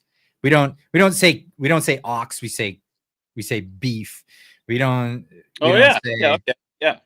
Yeah, we say poultry and we say all these other words instead of fowl and okay, yeah. Yeah, so when the Saxons in the South started to get somewhere, and then there was like an aristocracy and all this other stuff, high class society in there. A lot of them would in cuisine. There you go. There are Kurtz Armstrong saying. So cuisine is a French word too, right? So they say cuisine. What happened was a lot of the Saxons were intermingling, not interloping, but intermingling because they were like aristocratic with the French at the time. And then they would come back with all these new words for food. And so they were like, ooh, it's hoity toity. They don't call it ox. They call it bœuf. Bœuf? Yeah, right. But tonight I would like bœuf. Well, that's how the French say it. They say bœuf. That's great. And then those words came to England with the Saxons, and then they kind of changed over a bit of time because, like, I don't know, Saxons couldn't pronounce bœuf, so they would say beef. You mean you want beef? And then it became like a hoity-toity sort of like culinary way of talking about food. Oh, okay. Now I get it. All right. And that's why we say these weird words. Yeah, we say venison. We don't say deer. We say venison. Yeah. What's venison? Deer. Deer? Deer, yeah. Deer is venison. Yeah. Oh, I didn't know that. Sorry. Yeah. Marty's probably laughing right now. Yeah, and yeah, all those words. Yeah, It yeah. was, Okay, cool. It was Yeah. the thing. Yeah.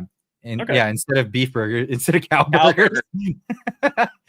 What are you having? What are you having for dinner, folks? Or what are you having for dinner, honey? Well, we're having cow tonight. We're gonna have some venison. It's gonna be good. Okay, look, I figured out how I can look at the chat, Clyde. Oh, nice. You got another device? I do. Oh, beauty. I won't be that guest that sits there and goes through the chat while everything's going. Oh god, they always play ads. But no, wow. This Silker City person just keeps going on about Jewish stuff. Is Ezra Levant a dual citizen? Why Ezra Levant coming into this? Why I like Ezra, by the way. Yeah. To whom his ultimate loyalties lie. I don't know. I'm an American Canadian. What's wrong with dual citizens? Got a problem with dual citizens? You know, like what? Is that what I look like on camera right now? That's what you look like on camera. I just looked over at the. Anyway, okay. Yeah, I don't understand why there's real events going in there right now, but yeah.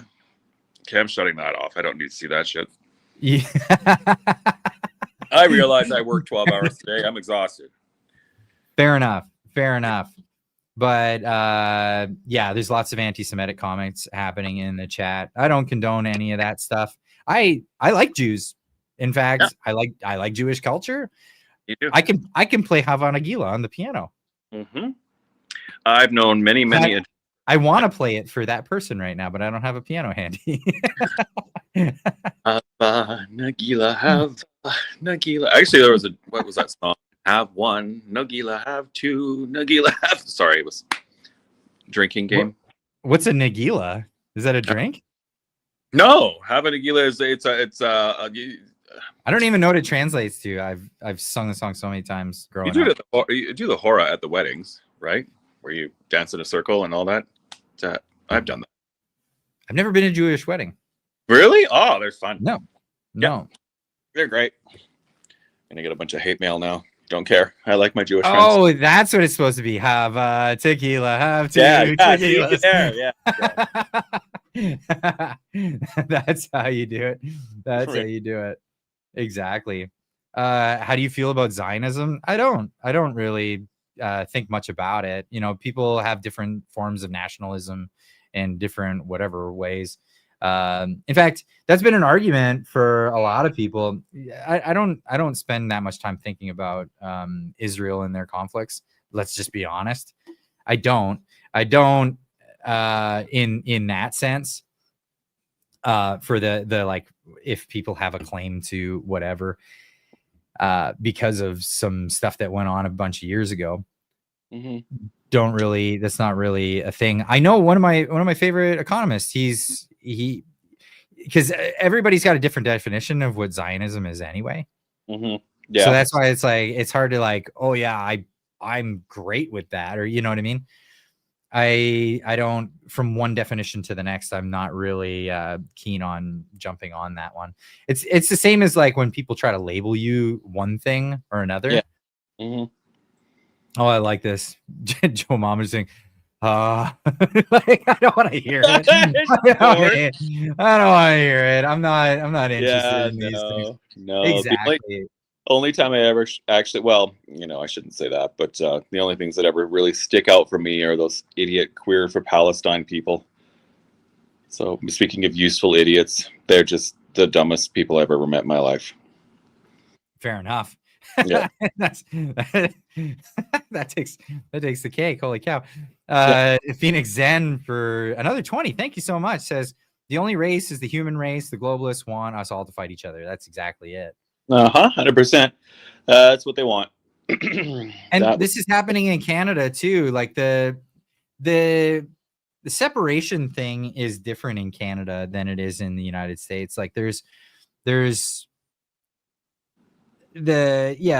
economic lines, and then there's racial tension, but even the racial tension is different, and it has different connotations to it.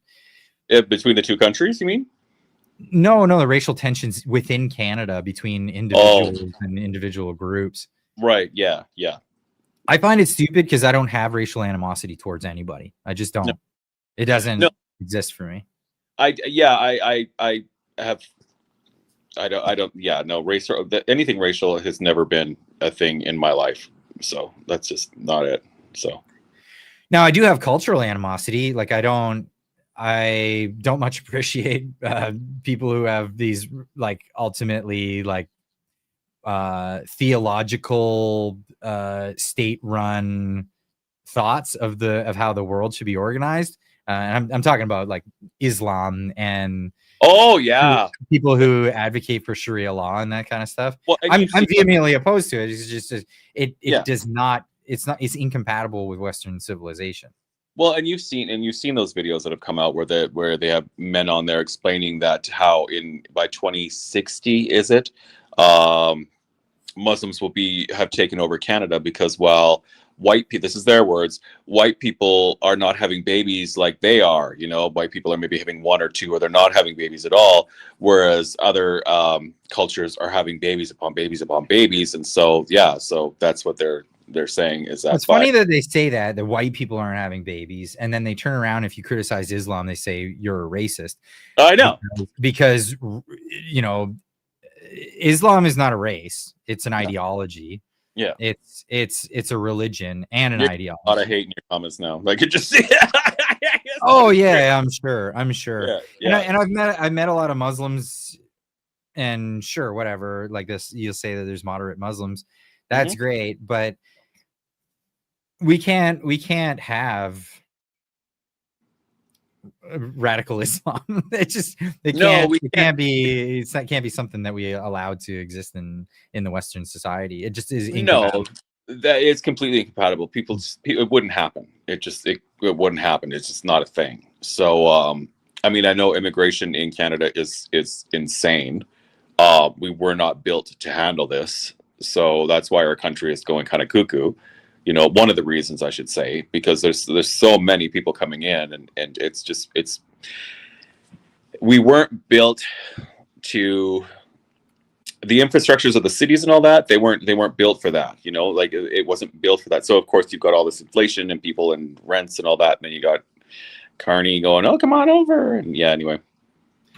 I don't know where I was going with that. My head a wobbly. When he's got with a quote from Carney, Muslim values are Canadian values. I don't believe so. I don't believe so at all. Yeah. Just read the book. Just read the book, folks. You probably won't like what you read. You probably won't like what's in there. Mechanics for 5 says, I'm anti-Lemetric. I'm anti-Slemetic. I don't know how to pronounce that because because Jews don't like me. True story. Because Jews don't like. Okay, we'll decipher this. Yeah. I'm anti-Islamic. I'm going to say that things. I think that's what he's saying. Because Jews don't like me. True story. It's the same with Islam. Islam. Oh, he's trying not to get banned. So he's using different words. Yeah, anti-Islamic. Yeah. That's the thing. I'm a liar, apparently. What? Are you? Yeah, apparently I'm being called a liar in the chat. That's fun. Where is that? Clyde, you're a liar. I don't know what I lied about. What do you lie about? Not sure. Wow, people are triggered today. I'm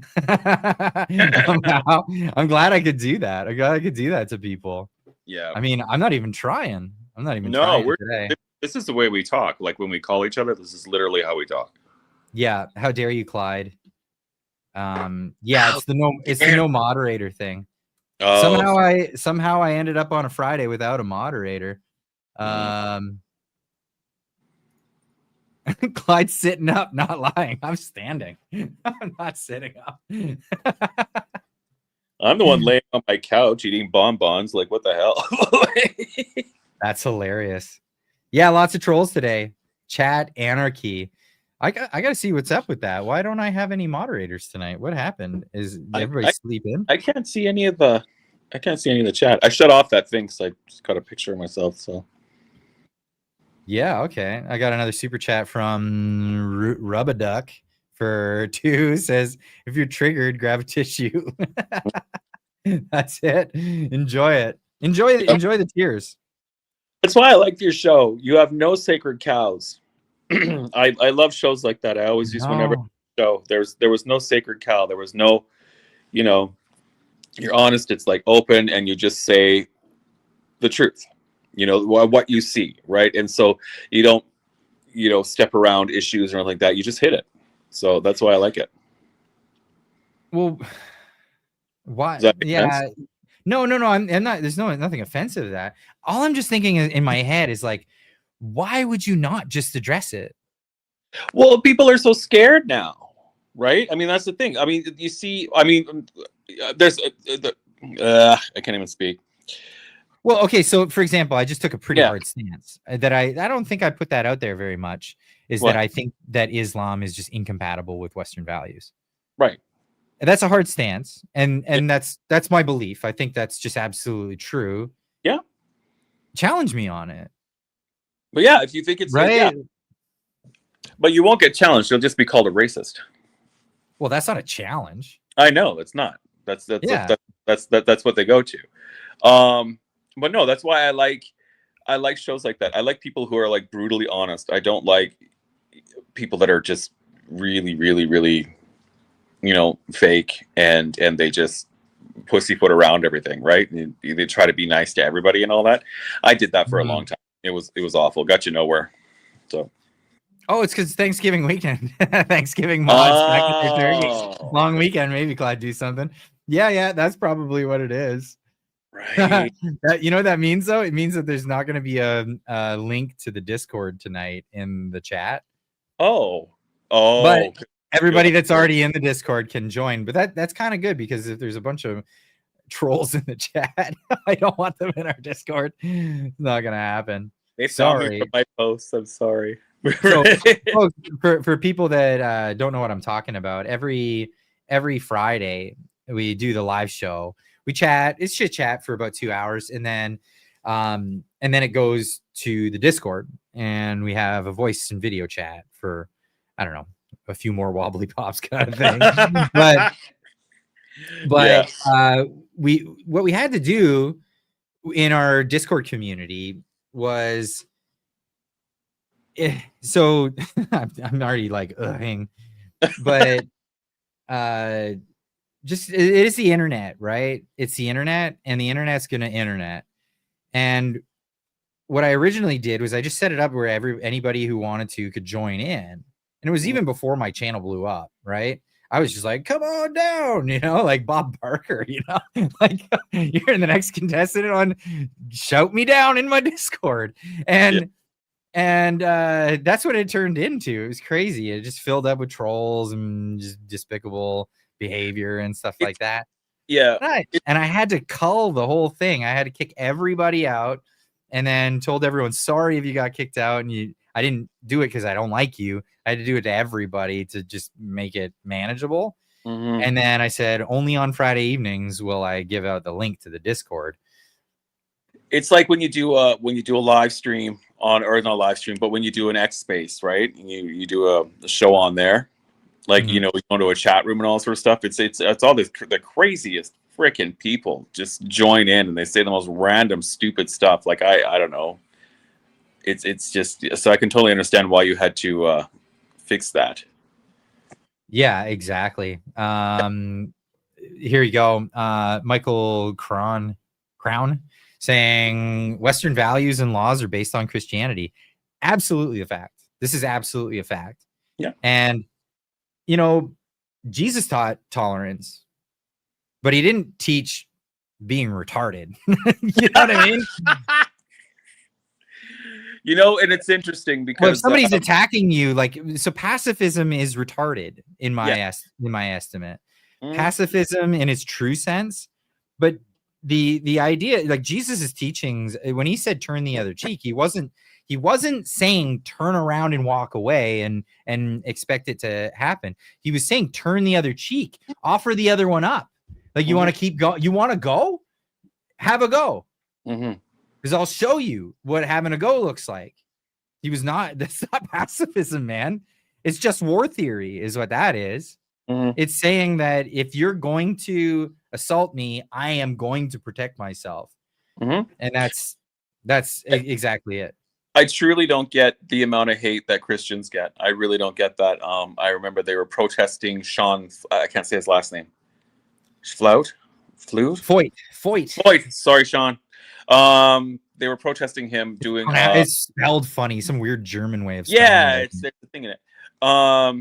But anyway, he was doing a show up in Edmonton, and all the trans rights activists were there and saying that he's against LGBT and all this sort of stuff. And I made a post. I said, I hate to break it to you guys, but 99.9% of the religions in the world are actually against homosexuality. So why are you protesting this one? Like, you want to be stunning and brave? Clive, you said this before. Go protest the Muslims. Go to a mosque. Yep. Yeah, go do that. Absolutely. Like if you think that your values and your rights are being taken away, the Muslims are doing it more than anybody else. If you want to be brave, go after them. Especially when it comes to the gay rights and all that stuff. All that stuff, yeah. And here's the deal. Like, I know a lot of Christians will say that gays have a special place in hell, and that's their right. They can believe that all they want or whatever, right? And that's their prerogative. That's their thing. But one thing they're never taught is to persecute. No, judgment is a thing that God does. It's not a thing that you do. If you attack me, oh boy, you might find judgment a lot sooner. But I mean, it's not my job. It's not my job to judge, but it is my job to protect myself, my family, my person, my property.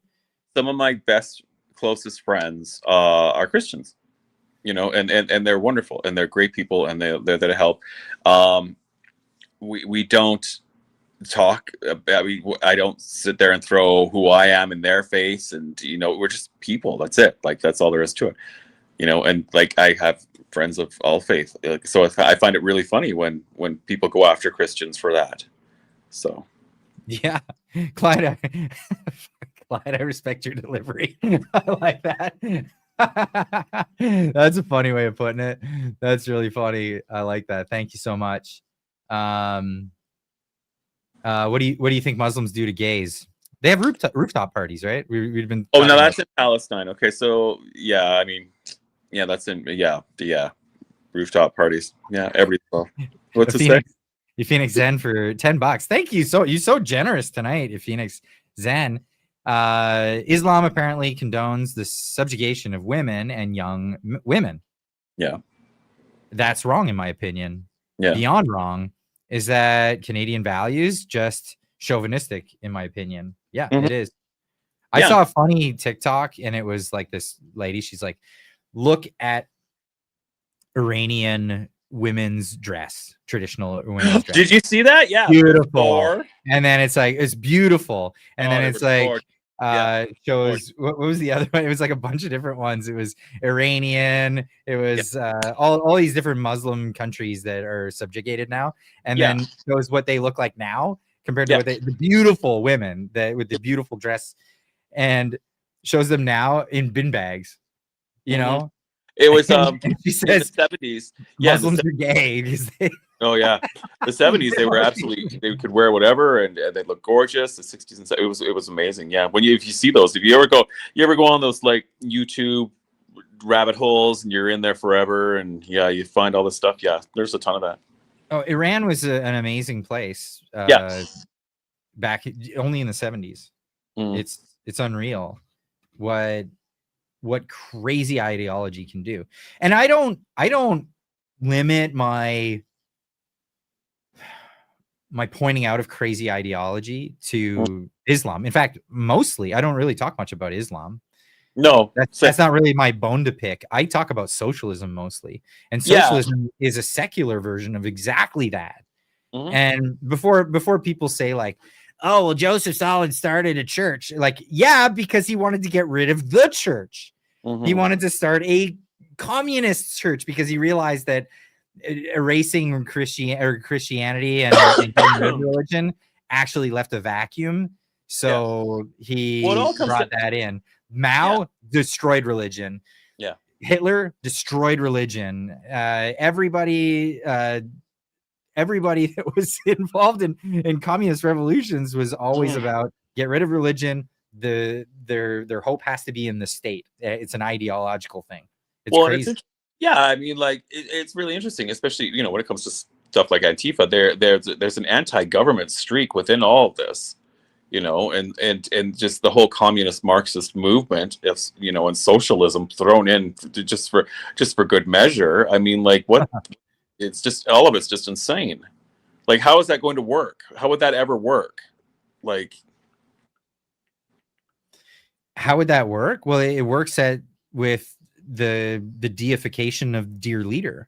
Oh yeah, no, I was just saying it wouldn't work. I was saying how would that work? You know what I mean? Well, what's that? Who are you texting? The wife. You can hear me. You can hear me. Can everybody out there in the chat hear him texting his wife? I actually tried to put it on silent. It didn't work. No, I heard it. Click, click, click, click, and I'm just like, who the fuck are you texting? Wow. The wife. Because I'm not gonna leave you on the camera and say like, "Hey, wife, do something." Can you imagine? Yeah, it's just me sitting here with I don't know how many people are watching, but I could be like Marty and just shout. Right? Like, he does that. Karen. God, he's funny. Marty's funny. But that's the thing. So I'm not gonna pick on one ideology and not another.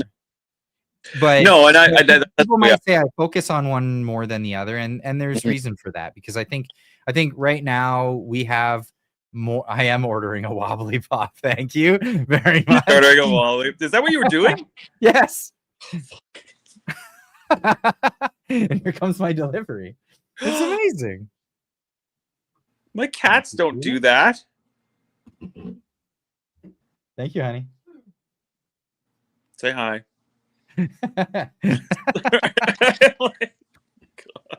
Too funny. Everybody all together. Hi, Clyde's wife. That's Friday night. She's hilarious because she's like, I'm gonna be your invisible wife. No one's ever gonna know that I even exist. You know what? Dolly Parton's deceased husband. He was like that. Nobody knew. Right? Yeah, he didn't want any part of it. They knew his name, but he didn't want any part of her fame or anything like that. So she kept him right away from it. So Rogan's wife is like that as well. Joe's, oh yeah, I believe that. Yeah. Which is fine. Like she wants nothing to do with like being on front of cameras and stuff like no, that. So it's tough when it's tough when you throw yourself out there. You open yourself up to a lot of stuff. So yeah. And then it just creates gossip and stuff too. And we don't want that. Yeah. Nobody knows very much at all about my life. Like I have a life. Too busy to have a life. Holy cow, this is my life. This is what I do. Right? It's really funny. Oh man, I love these. This is one of my favorite trolls. You get this one every once in a while. Clyde's wife beats him. At what? At backgammon, of course. There you go. I kid. We don't play backgammon. We're not sophisticated like that. I used to play backgammon. Uno all the time. We play Uno with the kids. They love it. The Uno's a fun game. Uno would be really, really fun to play. Just sitting around a campfire, and if you lose, you just throw the cards in the fire. Done. What? Is that an Uno rage quit moment that you're talking about? So bad. Oh, too funny. I know. We went right off topic tonight. I'm sorry. Oh, yeah. No, it always goes off the rails towards the end of the episodes anyway. But I do want to say, hey, for everybody out there, we are going to be in the Discord. Unfortunately, there are lots of trolls in the comments tonight. So if you didn't get a Discord link, sorry. We will make that available for you next Friday. Show up for that one. It is partially because there's no moderators tonight, and I just can't keep track of that one. But there is it's going to be a lot of fun. You going to be in the Discord? You're going to come join? Me? Yeah. Yeah, totally. I'm going to have a cigarette too. Holy cow, I haven't smoked on camera. Oh, okay. Well, you can do that in the Discord. That's no problem. That's what I'm gonna do. Right? I don't think you can do that on YouTube. I think that's one of those things. Yeah, no, you can't. No, I don't think you can. I think you get in trouble. I'm fine having wobbly pops because there's no real definition for the word wobbly pop. And no, exactly. You define what that is. Yeah. I don't know. Hey, I'd like to ask the chat, if there was Clyde branded Yetis, would anybody ever be interested in that? Because I had a few people saying like, you should do the Clyde branded Yetis. But only if there was ever like a want for that.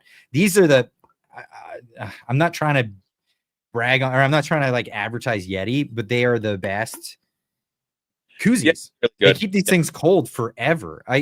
Sometimes I'll go the whole live stream and I won't even take a sip from my beer, and it's like 2 hours later, it's still ice cold, which is crazy for a koozie. Now, also, would the chat be interested in Clyde do something salt and pepper shakers? Why? Why? Just a pair of glasses that you put together, right? That'll be awesome. How about a koozie? So yeah, maybe just a regular koozie.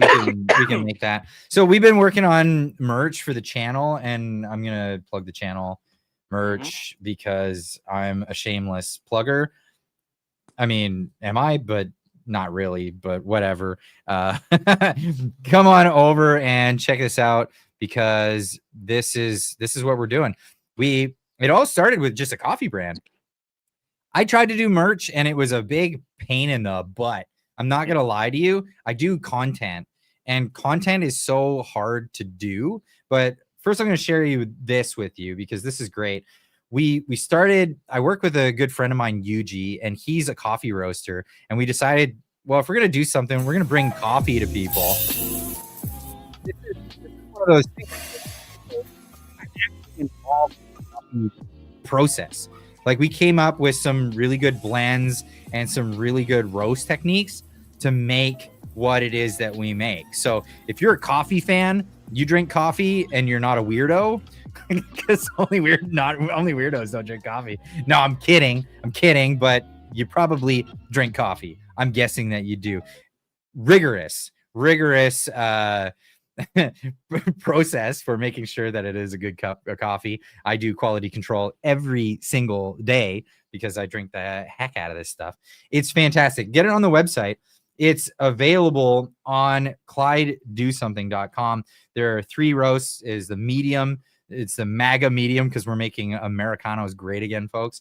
If you need your dark roast, we call it the dark humor. That's your morning coping mechanism. And then we also have a decaf. It is fantastic.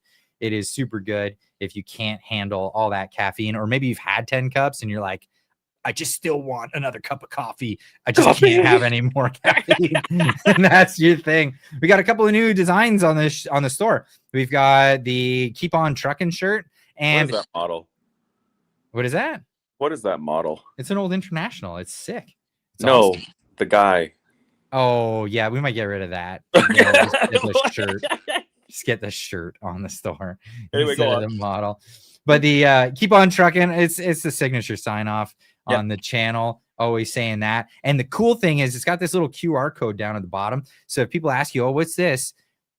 Scan the QR code and just give them that and walk away and be like, I just informed somebody on what's going on in the world. We got this new Clyde Do Something graphic. It's the anime fan art. I love this one. This is fantastic. And then obviously the wobbly pops. This is your Friday night shirt. You should wear this every Friday night. We just go out and wear this every Friday night, or while you're watching the show. But anyway, as well as the Afuera Cup, the F Off Cup is coming soon. We sold out on those. Wow, they went fast. They actually went really fast. I can't believe how much they sold. They sold out really quickly. As soon as people knew that we were selling them, because I would use them in the videos. Like anytime somebody's saying something, you just don't tip it up. Anytime Trudeau or Carney be talking, I just yeah. So get on over there for that. This Clyde does Marty shirts. I should do a Marty and Clyde shirt. Yeah, should we do a Marty and Clyde shirt? Definitely do that. We'll keep tabs on the on the proceeds of that one, I want to make sure Marty gets paid out for that, because Marty is deserving of that. That's a great idea. That's a really great idea. Do a Marty and Clyde shirt, because you have the show. Got the show. Yeah. We'll figure out a design for that, and then we'll do a Marty awesome. and Clyde show. Yeah. Marty's a hunter. You're okay. Yeah, okay. All right. Okay. Afuera is such a great word. I love it. It's just like, out. Gotta go. Afuera. Afuera. So those mugs are available. Get yourself over there and get that. Enjoy some coffee. We got more stuff coming. It's a process. So like I said, I got into the merch game not knowing what I was doing, and then I failed. So what did I do? I talked to some people, and we made it work. And we're going to make it work even better. So look forward to, because the cold weather's coming. We got some hoodies coming. So there's going to be, actually, we're going to make both available, because I'm a zip up guy. Like, I do not do the pullovers, but I know. Yeah. Well, there you go. Some people hate the zip up. Some people love the zip up. We're going to have some hats coming too. And I like the flat brim hats. Some people hate the flat brim hats. Some people want the other style hats. So we're going to make that stuff available to you guys. It's just kind of on the back burner. We're making it happen. So it'll happen. Absolutely. Yeah. And very soon. Very soon. Soon. Yep. Pay attention to that. And well, that's about it. We'll see you guys in the Discord. Head on over if you're already in there. If not, we'll see you next week.